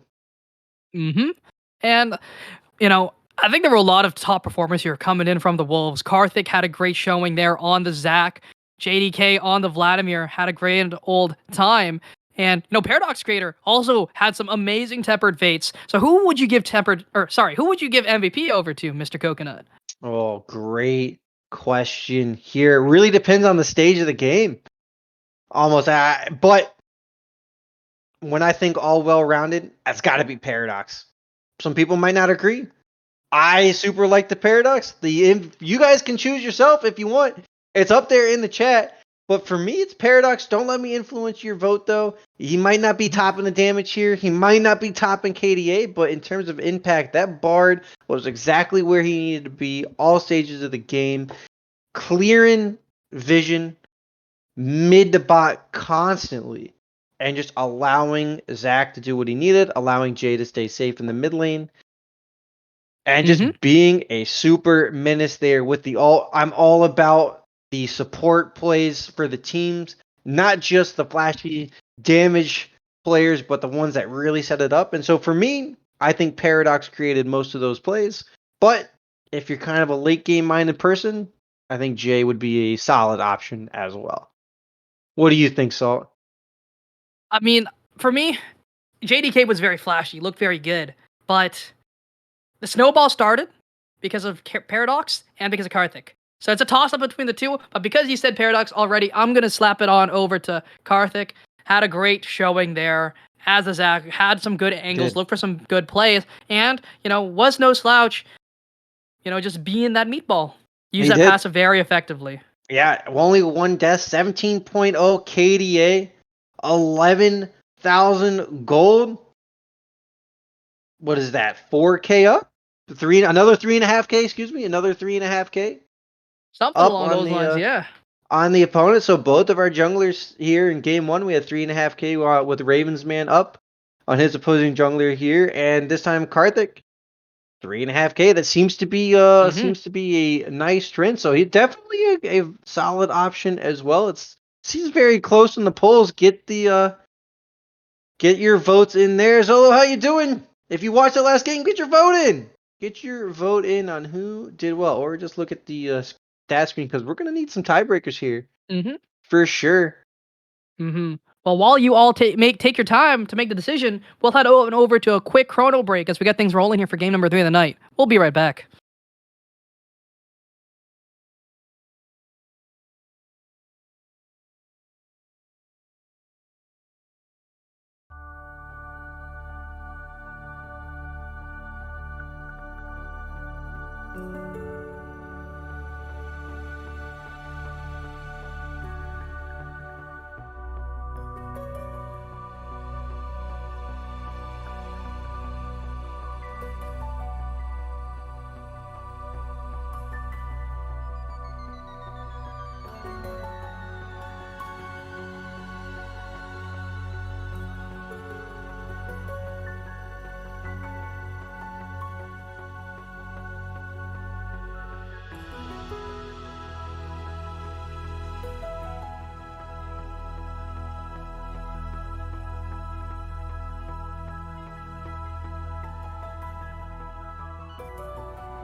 What's up, everyone? Oh my god! Whoa! A We're little here early there. Let's go. Oh my god! How's it We're here going? like 10 seconds earlier than we thought we were going to be. Either way, hi everyone, what's up? Okay. Well, we did get an opportunity to have a quick chat about the game, and now I think we're time to jump in and let's talk about it real quick.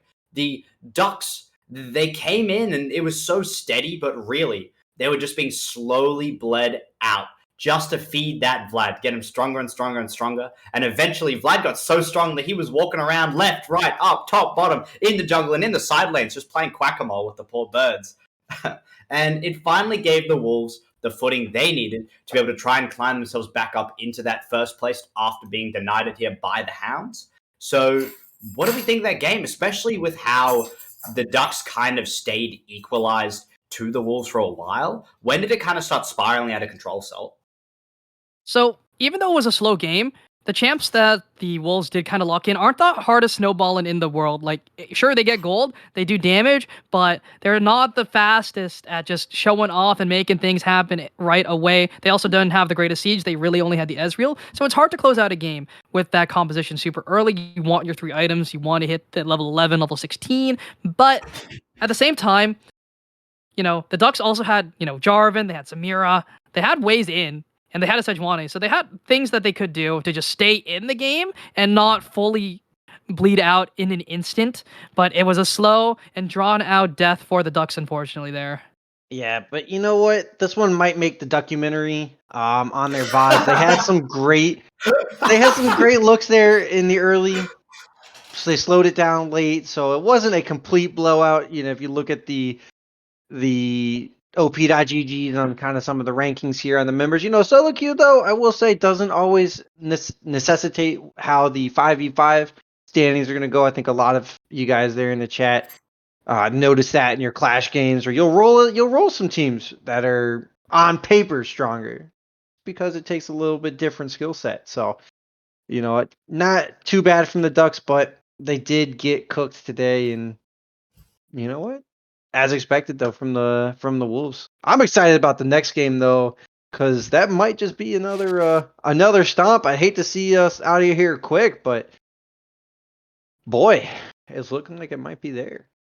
Well, perhaps the Ducks are going to need a bit of a visit to the Duck Tour to diagnose how they're feeling and maybe a way back into this league. It looks like we've got time to throw it to our favorite MVP of the game. Personally decided, there was a bit of a dispute, but I made the final call. It had to be the Vlad sitting in that mid lane. It was unbelievable. Coconut, why was this Vlad just so good? This Vlad was just able to sit on the edges, on the split, and just go 2v1 or 1v2. And that's all you can ask for from your mid lane scaler there at the end of the game. Just pull people away. Just be a dynamic threat that nobody can deal with. And the Ducks just didn't have an option. They couldn't burst him down. They couldn't CC him long enough, keep him out of the pool, or answer the fact when he came out of the pool. You get the Jarvan flag and drag, but that was it. They could knock him up for a second, but the minute he hit that W, it was game over once he popped back out. And Jay played it solid. That last death, I believe, came out of the fountain, so he really went 13-1-8. Not too shabby, but we do have to count the second death because he did it. But boy, that is going to be scary. If I'm a team facing that, there's a lot of mid laners that are good in 5v5s that don't want to see a Vlad paired up against them, because Vlad will likely outscale a game if given the opportunity. A lot of mid laners that are scaling fall to the factor that they can't split push. So the fact that Vlad can do that as well is going to be scary for the rest of these teams. So I hope some of the teams are taking note of this in this game, or when they watch it back on the VODs, be like, hey, you know what? We got to keep that Vlad pick in the back of our minds and potentially ban that away and not let the Wolves get that. And Salt, what about you? Did you have anything you wanted to say about the Vlad? I think Coconut explained it all. Vladimir, very good champ. Very fun. Popped off. Very fun. Yes, blood, pool, no hit, suck away health. GG. What a fantastic game. Not only from the Vlad, but from the Wolves too, showing why they were the dominant team. But then again, they did have their spot slashed away from them by the team that's going to come up to play next, the Hounds. They will be facing up against the Rhinos, as it is just about time for us to jump into the draft. So I won't hold you any longer. Salt, Coconut, take it away. Alrighty, here we go. Should be rolling very, very shortly here. And Rhinos on the blue side, Hounds on the red, just like their color. So we'll see how things do start off here. What bands are going to be prioritized here? Coming in, Rhinos get the first one. And I'm hoping the Rhinos do okay. They are a little bit endangered in real That's life true. and on our standing sheet. So they gotta perform here today. They do need to make a case for themselves on why they should actually survive here in the league. They're currently sitting 1-3. They technically have the tiebreaker on the Grizzlies, so sitting 4th place. Yes, the Grizzlies are sitting 1-3. So if the Rhinos can win this game, come out today with one more up. I think we're missing. Are we missing a game there? Actually, are we missing a result on the Rhinos? Probably. I don't know It if all the sounds like matches it. have been reported Yeah, just it yet. sounds like it. Yeah, we are missing that one. So I'll see what they ended up if they're actually 2-3 or if they're 1-4. But either way, they do need to start winning some games if they want to have a chance. The Ducks are almost out of this, but there is always a small possibilities. But the Rhinos, it's going to be on them. Hounds, though, they're the number 1 team in the league, and they are likely to eat them up. As I get the confirmation, it is 1-4. Hey, they're 1-1 tonight, though. They're 1-1 tonight. So there's Yeah, always a sounds chance. like it. There's always a Sounds chance. like it. And take a look at these bands here. They're going to be the Akali, Misfortune, and the Fiddlesticks taken away by the Rhinos, and the Hounds in response going to ban the Belveth. I'm going to say that name properly, and we all know what everyone else calls Belveth. The Vagar and the Kane going to be taken off the table. Yeah, a little widespread of the bans there. Rhinos just appears to be taking out nice comfort champions. Get rid of the Misfortune Fiddlesticks. Have to be kind of targeted. The Misfortune less so. Take away the ultimate capabilities here and kind of keep themselves open on the rest of the drafts. Where the Hounds are like, yeah, we just don't like your scaling options. It's going to be first pick Kaisa coming in from the Rhinos, Not going to opt for the Hecarim, and neither are the Hounds. They're going to grab up this Wow. Volibear here, and that's a little boggling here. Neither Udyr or Hecarim were prioed or banned this game. Trundle's open. Trundle's up Udyr's too. open. Hecarim's up. I don't really see. Maybe I'm wrong, right? I don't play a lot of bot lane. Maybe Kaisa is the go-to superpower pick. I'm not guessing to be the case. Oh, I think you leave Anito's yourself open. Jhin. No That's gonna shot. be AP Varus. It's AP Varus. You watch. Wow. They're playing Juanito, around. You can't do me watch. like that. You watch. You No, can't we'll hover your Jhin. You Not can't very- hover your Jhin and do Oof. that to me. You can't break my heart. Jhin would have been a good pick there, Salt, but it would have left himself open to potentially just getting tanked out from the rest of the Rhinos team there. So I think it's wise not to pick that one early. But Rhinos do have to respect that, though. If their game plan was a little bit more squished, that Jhin might have just sat in and not cared about it.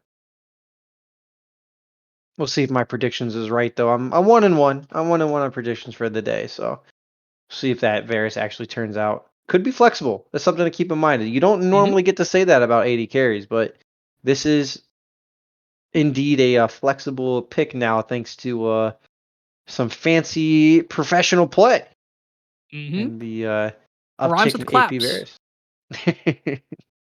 So Renato, though, solid pick. Hounds just have a solid team. They have a solid team. They are very flexible on where they can go. The Volibear is free to go jungle or top. The Varus is free to go mid lane or 80 carry. We can go anywhere. I like it. It's going to be very difficult for Rhinos to find a ban path. I think the Varus is 80 carry, though. So with that Ari ban.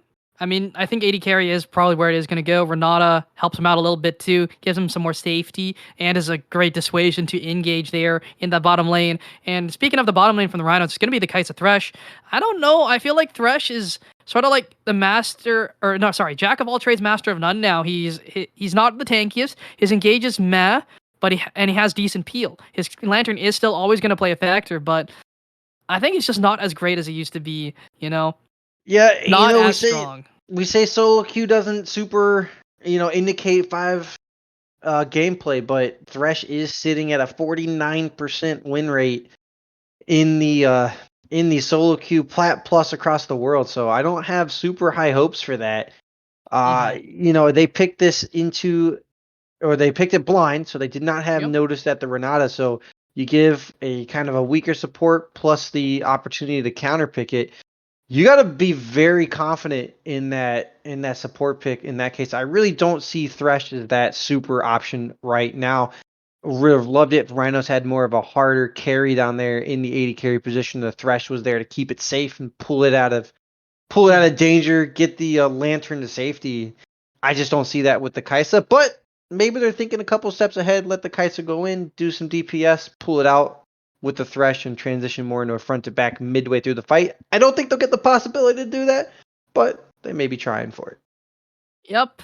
And the Silas going to be blind picked here by, the Hounds. And it's a little interesting. He did just get nerfed, so I don't think he's as strong as he was. He's not, the Thanos that we've seen who just sort of Yeah. rolls over games. Knight just first pick and Silas does not care, will just run games. Not as strong. Wave clear Leaves him got flexible nerfed. though. It does So- leave him a little flexible. But LeBlanc doesn't really give the greatest ultimate to Silas, so I like what the Rhinos are doing. They're sort of just saying, hey, there are now 3 bad ultimates for you to take, but we just gifted you a Maokai ultimate. But Maokai is also really strong, wasn't banned. Very interesting to see you're coming in from the Rhinos there. You can steal it, but Maokai is going to have it 100% of the time. Every time. Oh! Olaf, wow. Coming in there, coming in hot up in the top lane. I love to see it. Wow, Hounds just want to go in. They are here to make a statement for sure. If they can secure this, go 6-0, give out any doubts whether or not they're going to make playoffs and can kind of coast through the rest of the week should they choose or want to, or God forbid something comes up, they lose a player or whatnot. They can probably get fairly close to locking it in here. And, with that locking of the Olaf pick, that just tells me they are ready to go in. Hounds don't really have an out button. They have an in button from everybody, and that's it. That's where they're going. They're going forward. So And same with the Rhinos, but Renata actually fits into the Hounds comp because of the comp that the Rhinos have drafted. Everyone from the Rhinos wants to go in. You have the Wukong, you have the Kaisa, dive buddies. Maokai also likes to go in. LeBlanc has to look for that big poke with her, constant distortions over walls, things along those lines. And the Renata, having that hostile takeover just provides so much value, especially into that kind of composition. yeah, and I'm gonna be very interested in how the support kind of plays. Zolo did mention that he is off-road a little bit. Doesn't play too much support. It's wants us to be nice to him today. But we'll see. We shall see. It's unfortunately though, it might kind of be a make or break pick here for the Rams. I think they needed somebody with a little bit more pizzazz down there. Honestly would have loved to see Solo play the threat or play the Maokai down there in the bot lane, especially if Rhinos were considering it for top pick. They could have left it fairly flexible. Maokai, we talked earlier, Quicksand was all about that on the pregame desk. All about that Maokai pick, and I think I would have loved to see the flexibility there. Just give Rhinos more options and leave them just open. And I really do like the Maokai pick. I think it provides a lot of value overall. We'll lose lane to Olaf. That's going to happen, and we know this. But scales like a monster. Oof, it's deadly. Can be super deadly. So, it's going to come down to a lot of individual skill here for the Rhinos. If they want to win this, they do have pieces together that they can lock up. You can get the Wukong in there to lock up the Hounds to allow the Maokai ultimate time to make its way across the map and lock them down a second time. The real question though is Lobum going to be able to find the flank onto the Varus there? And I was wrong. It's not going to be an AP Varus, most likely. It'll probably be AD. Unfortunate. I'd love to see the AP Varus. It's really good, but it's really going to be, can the Rhinos lock it down long enough for Lobum to get on those flank angles and just find the burst into the Varus, into the Renata, into the Silas. Now, Silas is going to be coming forward, so it'll be a little bit tricky to find that. So the Kaisa pick here, I'm a little bit questionable. I don't know if you really wanted to leave it, but Rhinos say, hey, our bot lane, we're going to first pick that 80 carry. We're going to pick what is currently tasked as a lower tier support, which means that they're very comfortable with that. That's what they wanted. They picked it. They picked their whole draft around that. It's got to do well, or the team's going to falter. And one thing to note here, though, because of the AP that's already on the team, Volley does a decent chunk and Silas, you could do either AP Vars or AD Vars. You can do either in this composition. My ADs play with it, and I think it's actually really good, especially into champs like LeBlanc who want to go in. You just when you see the distortion going towards you, you press your R button, get all those stacks, E, W, Q, and you'll do at least 60% of their HP if you are level 9, and then you can just have your Silas one-shot them, and they're rooted while that's happening. So I do think it's a very, very solid idea. I think AP Vars is kind of better here because he one-shots tanks too if you do have enough AP. It doesn't matter if you're a Cho'Gath, if you're a Maokai, he can chunk out 90% of your HP. You can't do anything about it. Yeah, and we have for those wondering, it's a Wukong, not a Zac there in the jungle for the Rhinos. So Yeah, it is a Wukong. For you shortly. But yeah, I guess I see the Hounds draft. I love how open they left it there. I talked about it a little bit in the last game. Super big fan of the flexibility. Eventually it'll go to Wukong. I promise it's Wukong. I'm just big fan of the flexible draft. When you allow your captain, again, that freedom to pick, for those trying to think, okay, what can I do better for my team? You don't have to win the lane or be the best player in league to make an impact for your team. If you just have the champion pool to be flexible with the rest of your teammates, that might be all you need. If you can comp diff them, you can go behind. You can be down a significant amount of gold in the early game and still diff them back. So giving that options over for your team, and you know what, that might also be a reason why the Hounds are doing so well, 5-0, looking for 6, sniffing at it. They're gonna bark the Rhinos down. The puns will get better a little bit, but the fact that they were able to stay so flexible in that draft just meant Rhinos had absolutely no idea what was coming up and kind of couldn't be reactionary there. And I think it shows a little bit here in their picks. Mm-hmm. Well, I think the Hounds here are trying to show who's the king of the dog pound tonight. They already took down the Wolves, the other canines in the group, and now they're looking to assert their dominance over the Rhinos, show who's the real alpha here. Yeah, then they're going to ask, who let the dogs out on this one? Alrighty. Just got a quick word here. So, while we all take a look here at, some show dogs, we'll be right back as we head over to break. Be back in just a second.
Hello, everyone. Welcome back to game number 3 of the night. Wolves taking on... Oh, nope, that's not right. It's going to be the Rhinos taking on the Hounds. It is still a dog, though, but we Let's do see do the invade coming it! through. They find the axe, but for a little bit more. Next axe is on the table. Force in the flash. A good abduct coming through. Forces next winter to go over the wall. Wow, the Hounds, they're raising the woof early. They're going straight for it. Having a ball. Mm-hmm. They want to just absolutely bring it to the Rhinos there. There's not going to be any stopping this team. They are 5-0, totally 2-0 on the night. So they are definitely, they have a lot of positivity ready for themselves there. They're coming. Yep. They're not going away. So I hope They're you're not not having a done. rough day, because Rhinos, a little bit, they're 1-1. Hounds, definitely not. You know, Nope. they are, one sick puppy going at this. I looked a little bit of these up there on the break, but you can't escape them. That's all I got to say. So, Hounds, Mhm. so I don't know about you. I'm excited to see what this team has to offer. This is their showcase. They're against a kind of bottom of the tables team. Rhinos there, they're trying to survive, kind of trying to fight back into the standings, but this could be a very clear example about why the Hounds just are as dominant as they are. Yep. You can say that the Hounds are super, super dominant so far, showing who's the best in the playpen, having a good old time here. And we see, Dracanis just having a grand old time up against Apotheo. Can't really do all that much here against the Olaf, especially in the early stages of the game. No, he's definitely saying doggone it. I maybe should have picked a little bit safer of a top lane there. Like I said, if Maokai would have gone early, he could have potentially flexed it about. Metro, down in the CS department, that's expected. It's a LeBlanc, range versus melee, never the most fun, especially at level 1. And Yeah, we I do actually- see Dracanis doing some decent damage there onto Apotheo, who may have been able to use the Q to get him into the tower, but passive going to be forced, but level 3 has been hitting. Ignite is down. Metro forced to flash away, He's flash dead. forward, and the auto is enough. First blood going to Jobum, or Lobum, showing up here in this game, sticking the horn right through Metro. Oh man, yeah. Hold on a second though. Rhinos, that was pretty good from Lobum. He is one of their win conditions, and how their team can transition throughout this game. And the fact that he just took a solo kill early, didn't quite get the minions completely under the tower, but they will slowly make their way there. I mean, it's still going to be a lot of CS and a lot of experience missed there from Metro, which I would have liked to have seen start the Dorn Shield second wins. I've been a big fan of that on Silas lately. Just gives them that health bar to prevent any sort of action there. But I have to say, Salt, we look at these summoner spells, and Lobum said, you know what? I am taking this game by the horns. Bringing that Ignite instead of the TP. You know what? You love to see it on the aggressive mid laner. Yep, and we see Dracanis just actually trying to take away the crowd. Oh! But who's it going to go to? We'll see. It is going to be going over to Dracanis, and we do see Metro looking for the play here, but he may have bitten off more than he can chew. K9 sunk in a little too deep, and Lobum looking for some decent damage in return. Yeah, Lobum said, how are you doing on that Skull Crab? Didn't quite get it. That was a great axe there from our Olaf. I think, to secure that up. So, you know what? Or no, excuse me. Great job there from the jungler. Oh, I must. Wait, that wasn't the jungler. That was the top laner. Dracanis is the top laner. Yeah, it was. All right. Oh God, I'm too busy coming up with puns in the head to actually remember what the heck just happened. But hey, great job there by the Hounds securing that scuttle. It was close though in Lobum. Oh, looking for the play here. Peekaboo looking for the play. Next winter, maybe the first to fall, and they do have the Renata W active. And they're looking for the play here. The bailout is not going to wear off eventually, but Cows have taken so much damage, can't find the play, but the double dash finds the kill. Going to be taken down, though. It's a double kill over to the Varus. Zolo taking a lot of damage as well. Bonito not picking up the Jhin, but the Varus looking kind of sweet. But this may just be a solo kill. Dracanis may die to minions. Is he going to fall? No, he is not. But Loba may be the one who is going to fall next on the menu here. Dashing forward. Conquer has been procced. And Apotheo forcing Dracanis out of lane. No potions left. And Apotheo finds the play. Forward. Apotheo solo bolo the single dingle. Gets that first kill. And Metro Jagnil trying to find it, but the level up just comes up in time. Lobum, another single kill popping off here in game number 3 of the night. What is happening here, Saul? Hold on, it's not Wait, done. Bonito taking a lot of damage here. Next Winter trying to find the play, the W, but there's the bailout. They have to get the kill in 1 second. They cannot do it, but the shutdown goes over, close. and Karn takes the kill as well. So it is going to be a 1-from-1.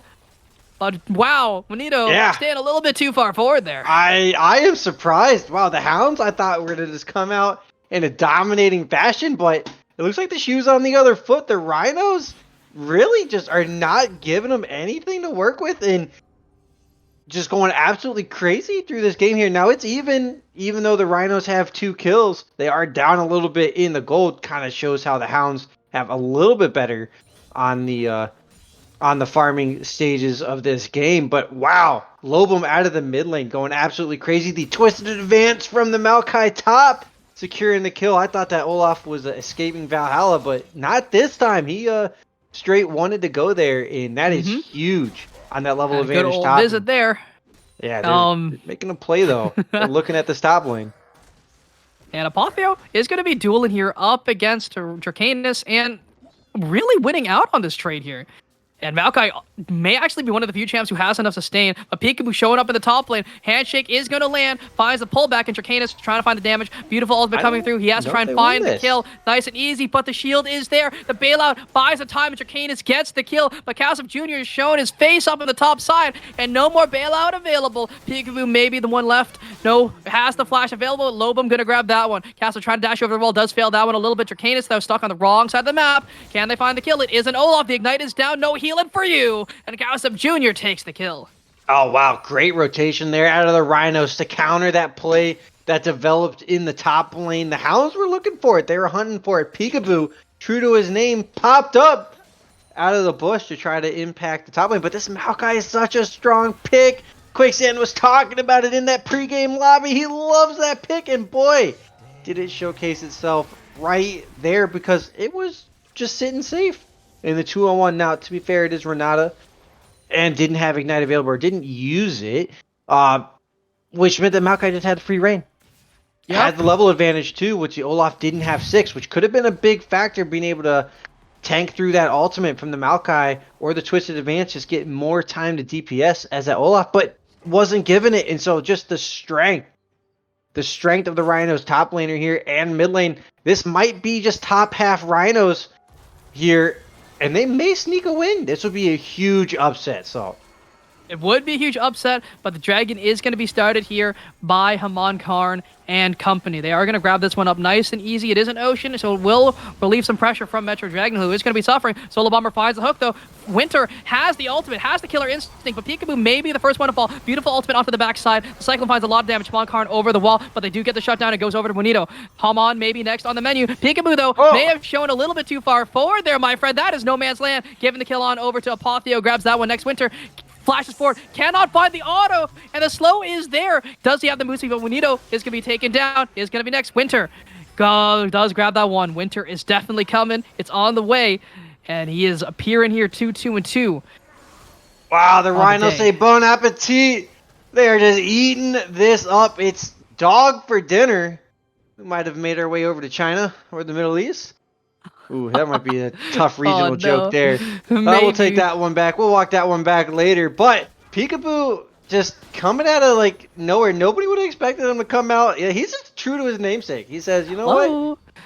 He says, hi, I'm low. Killer instinct. Lobum cannot find the abduct. Oh! But the Lobum jumping back forward, flash forward. Handshake's going to be found. Can they find the commit? The flash forward as well coming in from Dragneel. And the shutdown comes forward. The bailout would have bought the time too. And it's just a free old kill. Why did you distortion back? I think that was a mistake. I don't think you meant to do that. We need some voice comms on that one, because that was an oops moment there. Wow. Huge 300 gold shutdown bounty on top of it too. So that is going to be very, very good for Metro, who is very pleased to have that one after it just didn't quite connect in the mid lane, and he gives it back. So Hounds are down 3 kills, but they're up almost 1,000 gold, so huge there. Peekaboo, I see you, and take your scuttle crab. Huh? He is all over this map. But Kowsip had smite. He did. He wanted to save it for the didn't rift, want though. to use it. No, wanted to save it. Yeah, I believe that they are trying for an early rift here, and that was the plan all along. Well, I wouldn't say early Rift, actually. We're 10 minutes into the game. Not the Definitely earliest. planned Rift. Yeah, it's definitely planned Yeah. Rift there. Well, we do see the hook going to land here onto Peekaboo. He is going to be seen. Peekaboo, I see you taking so much damage here. Bailout is not going to be used. Actually, not going to use that when CC immune is the Olaf. Can he find the kill? No, he cannot. Castle Jr. going to claim that one. Hamad Karn going to get pulled by the death sentence, and his sentence is found guilty as Next Winter grabs a double kill. Oh boy, the Rhinos are just hounding the Hounds all over the map, just not giving them any room to breathe. Oh, the misery there. wait. The root under the tower as well. Next Winter trying to find the play, trying to stay alive. The heal is there, and the shutdown comes through. Juanito's Soul gets the single dingle in the mid lane. I would like to see Next Winter there try to fight for his life, get a couple auto attacks. I feel if he could get the other 2 auto attacks, he Well, maybe it doesn't gets matter. the trade. Doesn't. He lost. Gets the first tower. That's the main thing. You trade that kill, but you get the first tower into your Maokai. And Kaosam 2K going a little gold. bit far forward here. Dracanis is, still an Olaf, still very strong, and the damage is there. Kaosam going to be taken down. Apotheo forced to flush over the wall, but Juanito's Soul Nowhere going to to go. greet him as well. Going to grab up that kill. Going to take down the forest. And it's going to be another single dingle. Lobum takes down Dragneel in the bot lane. Oh, wow. The Hound said you're barking up the wrong tower there. Nowhere to go for the Rhinos' top 2 members. Maokai, Wukong just falling down there for free, and the rest of the map. The Hounds do a great job fighting back. They were down 2k gold. They even it back out to 700, and you just can't count these guys out. They are just not going to allow the Rhinos a chance to reset, breathe on their gold advantage, and make a move across the map. The Hounds staying active. You'll love to see it. We love to see that, and we do see the dragon spawning up here in just under a minute, or just over a minute, sorry. And we do see Peekaboo hiding over the wall again. We see you, and there's some decent damage there. Void Seeker gonna land. They're gonna try and get some vision here, but Apotheo is struggling a little bit here in this lane, even after getting the single dingle up in the top side here. That's just the power of the Olaf. Big thing to note, though, good here, chunk of Saul, CS. we do have the mythic advantage in favor of Rhinos. So there is a chance here that they can use that Divine Sunder just completed on their jungler, as well as LeBlanc with her loot, and she's going to be popping. Kaisa got that Kraken, so ready to just absolutely go down there. Olaf does get a chance to back. Abduct gonna land. Maybe Metro's bit off more than he can chew. Everfrost gonna find 2. Good damage, though, Saul. Great damage there from Next Winter. That's going to put the Silas low enough that they may be able to burst him once this dragon fight starts, if they can get the numbers over here. And Hamon Karn, everyone is here. Thresh is a little bit late to the party. Maokai, though, does have that mid lane push. They are going to try and contest that one here. But into the back line, trying to find something, but he's just going to be taken down. Lobum lives on barely an HP, but Kaosam Jr. trying to find the play here. Hamon Karn has that bailout on him. Going to be taken down. No, he's going to flash away, flash over. Metro Dragneel tries to find the play. Juanito takes down Next Winter. And into the back line, Kaosam Jr. going to be taken down as well. But Metro may be dead to the Ignite. One more tick will do it, but it's just not there. And it's a triple kill to Juanito's Soul. It's a clean ace for the side of the Hounds. And they're back. They're hungry, and they're looking for blood.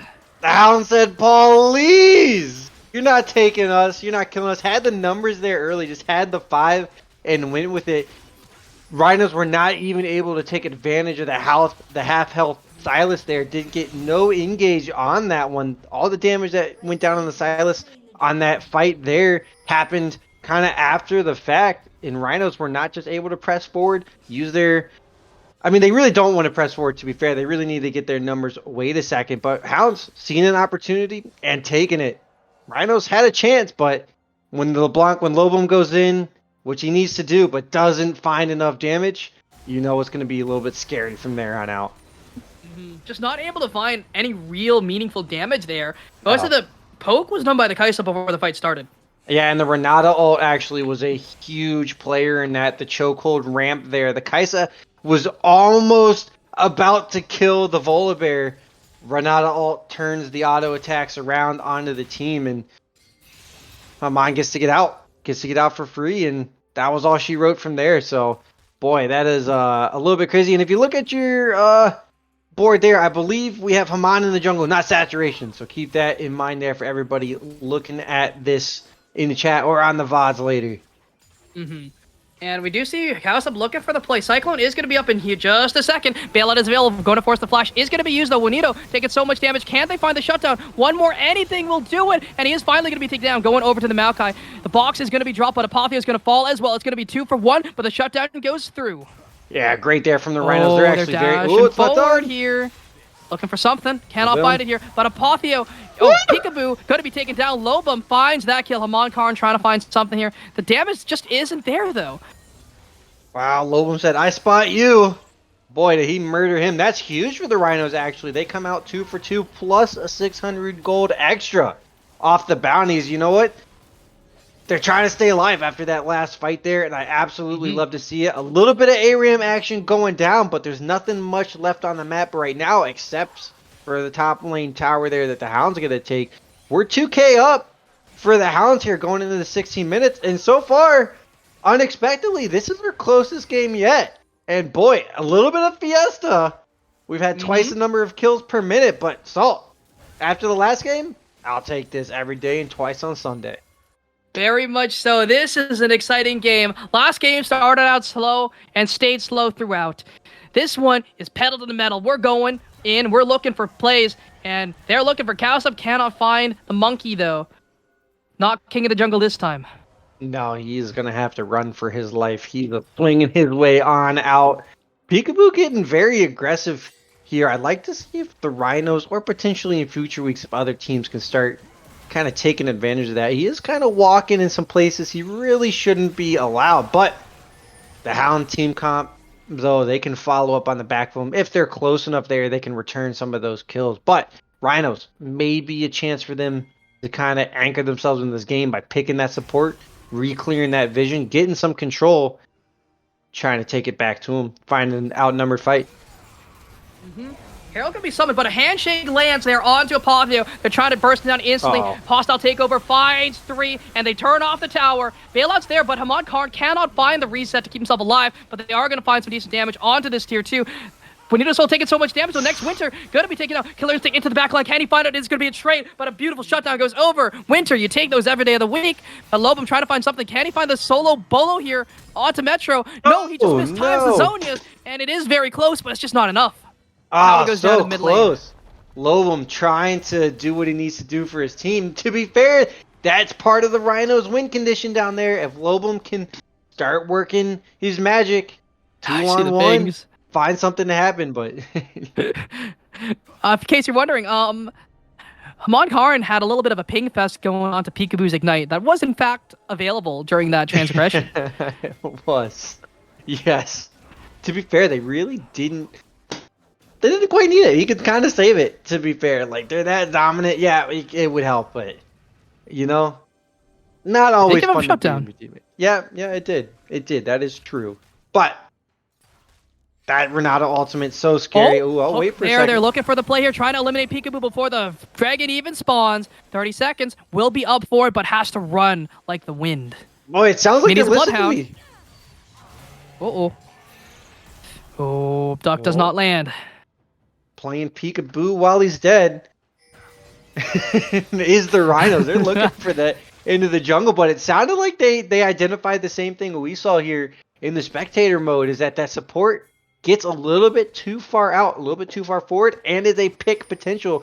They're going to have numbers here into this Mountain Drake should they need it. The top lane, the Maokai, does have teleport. He'll be able to come down into this fight, but I think he needs to come early if he's going to make an impact. It's a Kaisa. It's getting shredded fast. We see Maokai TPing on the back end, but the flash forward cannot find the steal. But into the back line goes the Olaf, goes Hamon Karn. They're trying to find as much as they can, but Next Winter finds the first kill. Exhaust is down there, but Next Winter is going to be taken down. Petro trying to find something here, has the lifesteal, has everything available. Apotheo onto the back line is just sustaining so much, but cannot find anything. It's going to be a 1-for-4 trade in favor of the Hounds, but they do give up the dragon. Drakeness said you thought you killed it. Oh, maybe. Oh, nothing. Nah. Drakeness said you thought you killed the dragon. I'm the Drake now. Look at me. They just couldn't kill him. Rhinos tried. If they drop the Olaf there, they can look to start cleaning up the rest of that fight. But they just didn't quite have the DPS to knock him down, and that really showed. We look across the scoreboard there. The Varus has 12 kills, Now 3 items complete. 12,000 gold or just about. Oh my god, that is insane. All of that gold really just sitting on there for the Hounds. Now, if the Rhinos can identify that, they might be able to make something happen if they're able to kill him, but they'll need to find some numbers across the map. That was about the best look they were going to have. Wukong knocked him up, allowed the Maokai time to get in there. Oh, hold on, Sol. Oh. They may have a window here. Varus is back in. Varus is basing here, and thank you for the raid Blue Water League, as we do see this Baron hitting 7k, going down fast, going down furious, and they're looking to try and make something happen here. Metro gonna take some sapling damage, but over the wall he goes, and he cannot find the steal. Amon Karn has no way out, gonna be taken down, and they are gonna trade nothing and get the Baron and the kill. Wow, this is huge for the Rhinos. You love to see that. They didn't quite capitalize on the Dragon. Well, they got it, to be fair, and then they get to go get the Baron, pull that gold back to 2.3, 2.4 for those, 2.3 is a better call there. And if they can start finding the shutdown onto this Varus or finding the fights while he's gone, right? They're doing everything they can to stay into this game.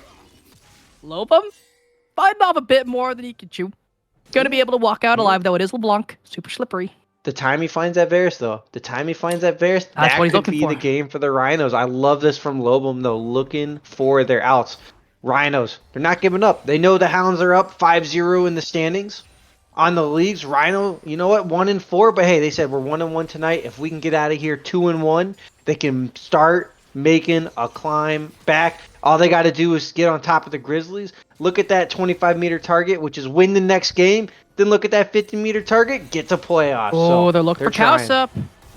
Not going to be able to find him just Crash yet. Cyclone Lantern? going to be used onto the backline. Goes Lobum, trying to find anything he can. Cannot find the kill. Ultimate going to go wide. Chains of Corruption, not there. Kausup has no more Cyclone, but the axe is going to land true. But nothing's realistically going to happen here.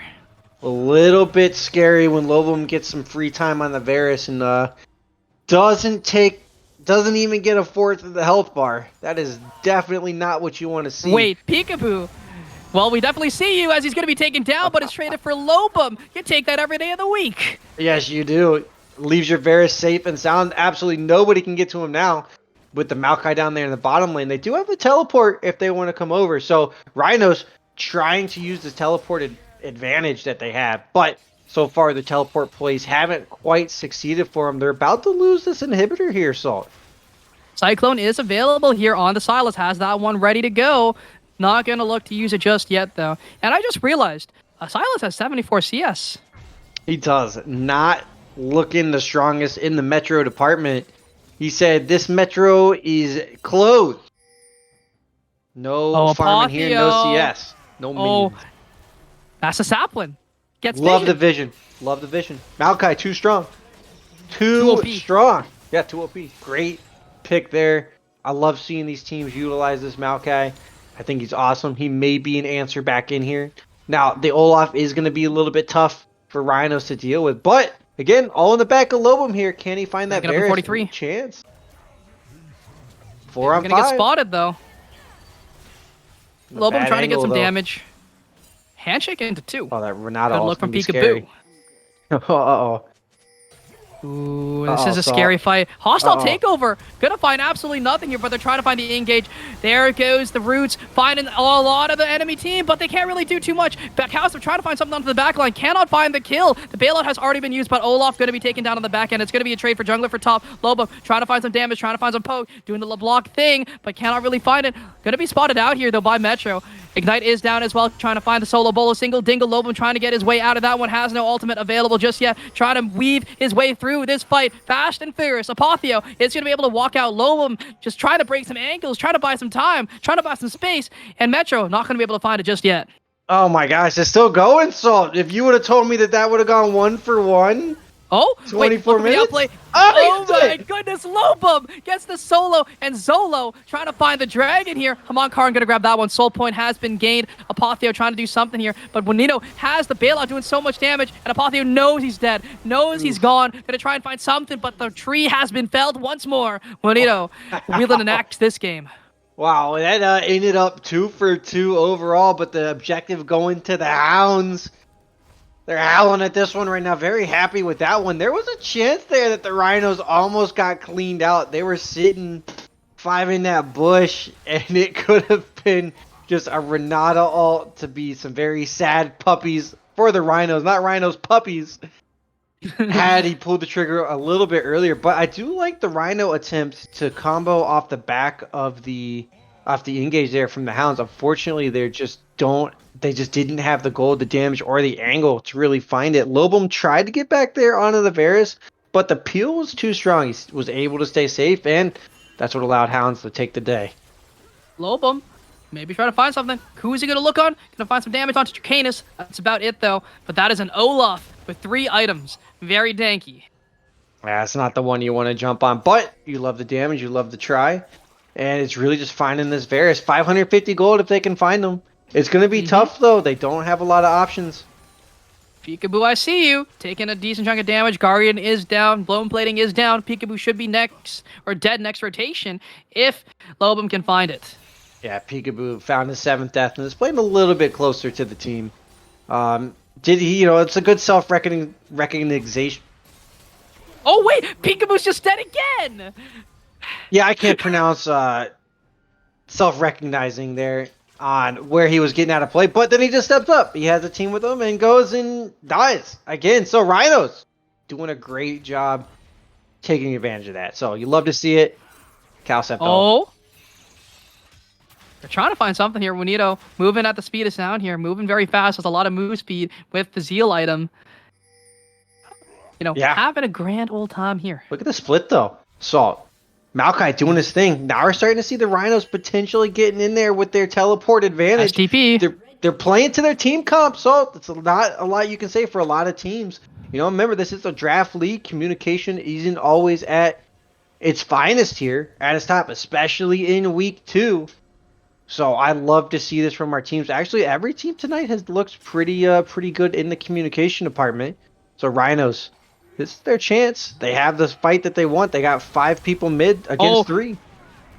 Ooh, the root lands. Chains of Corruption gonna find one onto Calcept. Trying to take him down as well, but the move speed is there. Juanito finds the execution, but gets hooked in return. Gonna be taken down, but the Zonias, the stopwatch keeps him alive. Apotheo into the backline. They find 1. They're looking for 2, but Olaf is so strong, so tanky, and he is gonna be able to take down the Kaisa. Hamon Karn just so large as well. Zola Bomber can't do much except try to peel. Apotheo is healed, is ignited, gonna be taken down the tree once again. Lumberjack in the top lane, and LeBlanc is trying to do anything, trade for something here, maybe try and get this tower, but Metro gonna deny the wave or maybe try and get the kill. Give credit where credit's due there. Salt. Rhinos did what they needed to do, took the advantageous fight. Hold on, this is the dead low. Wait, what? The root not gonna land here from either side, and they're just gonna walk away. Give it a good old wave. I thought it was a sticky situation there from Lobum, but those branches just didn't quite have it. They rooted themselves back down into the lane, and Lobum gets out for free. A little tricky, little trickster there.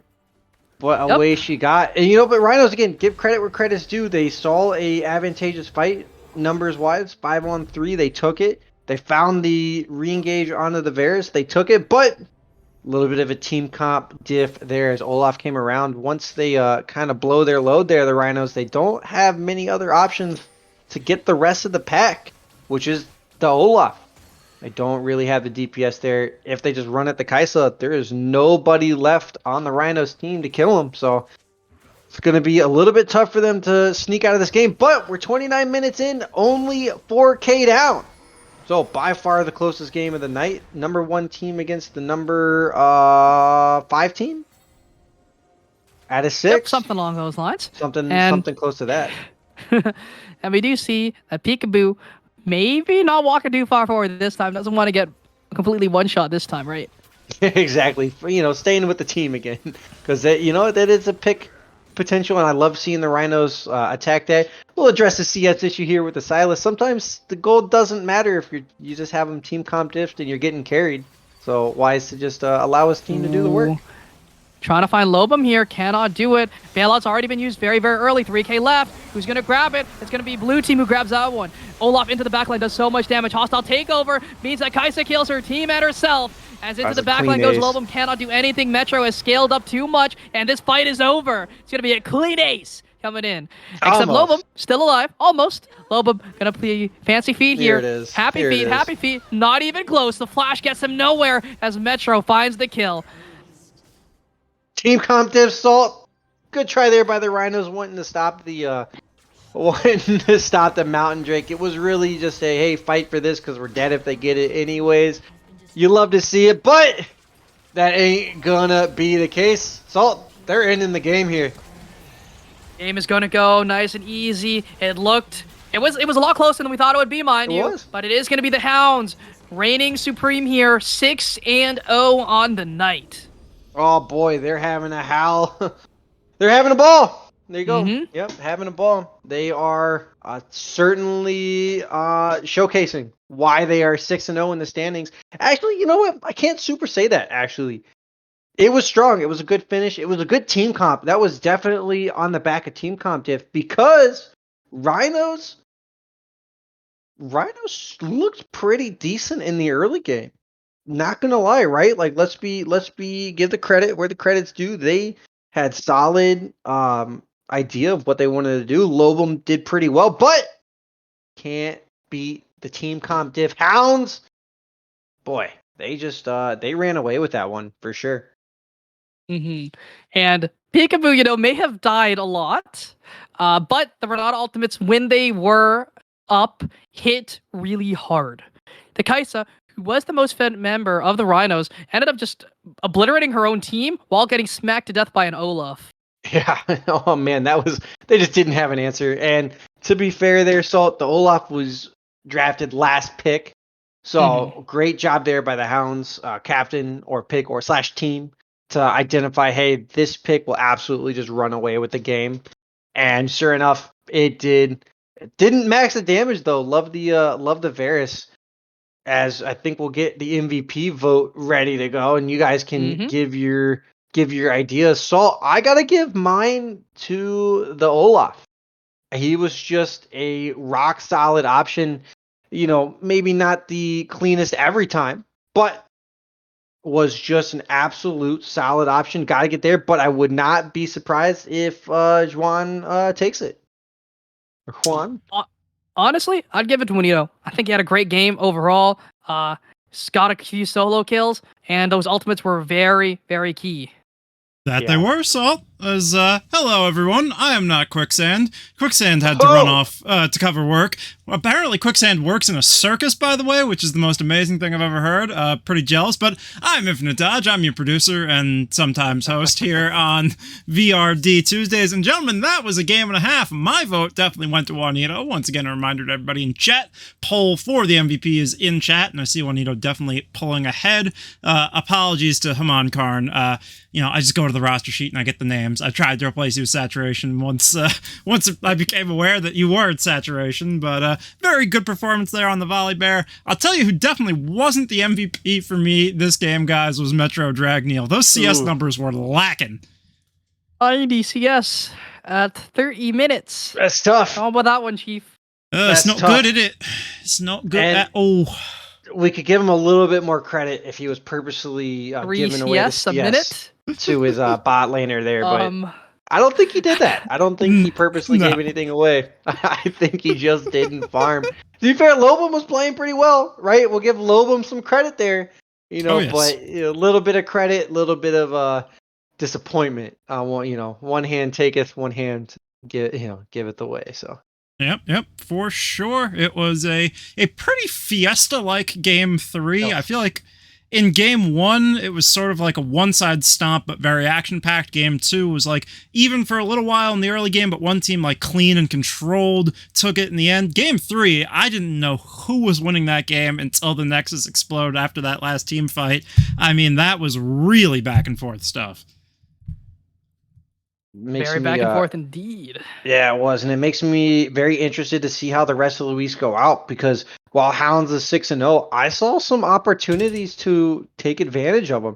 Maybe it's because they had a different pick in there. A lot of times the jungler can be sort of that shot caller or that kind of team coordinator there, kind of telling the team what to do, and maybe that's why there was a little bit of a misstep there for the Hounds.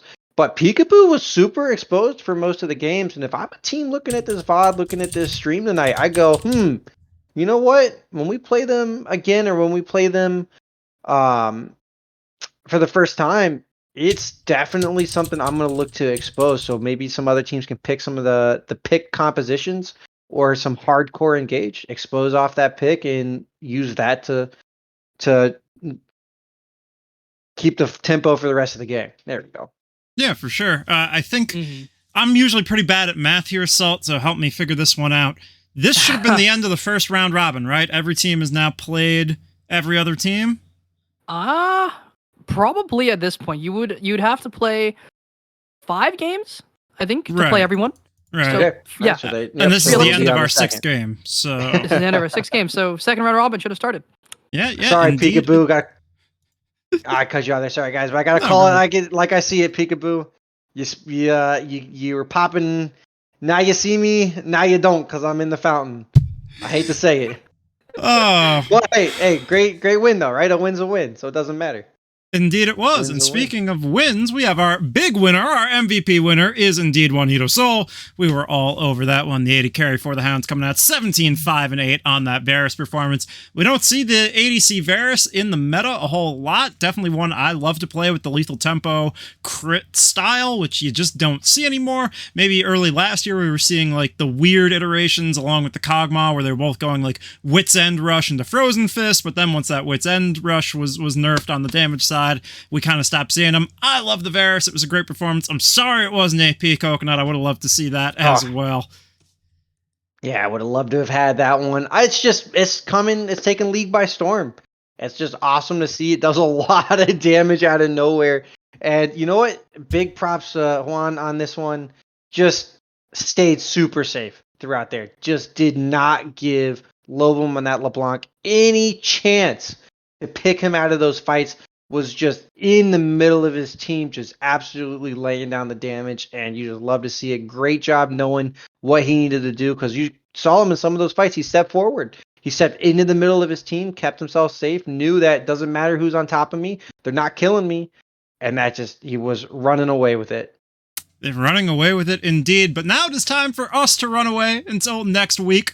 Same time, same place for more Victoris Rivals draft, but big shout outs to Salt coming in. Missed week 1, but now back in action. Going to be our regular play-by-play caster. Absolutely killed it tonight, and so did Coconut, our fill-in color caster, keeping me either sighing or laughing my butt off with those puns all night long. Gentlemen, Hey, you gotta do it. It was a pleasure. And shout out to Quicksand as well, our errant host, operating on a whole different time zone, completely on the other side of the world, had to get off to work. No fault there for our Aussie boy. But that will do it for us here this week on the VRD. We will see you guys next time around. Until then, bye-bye and be easy out there.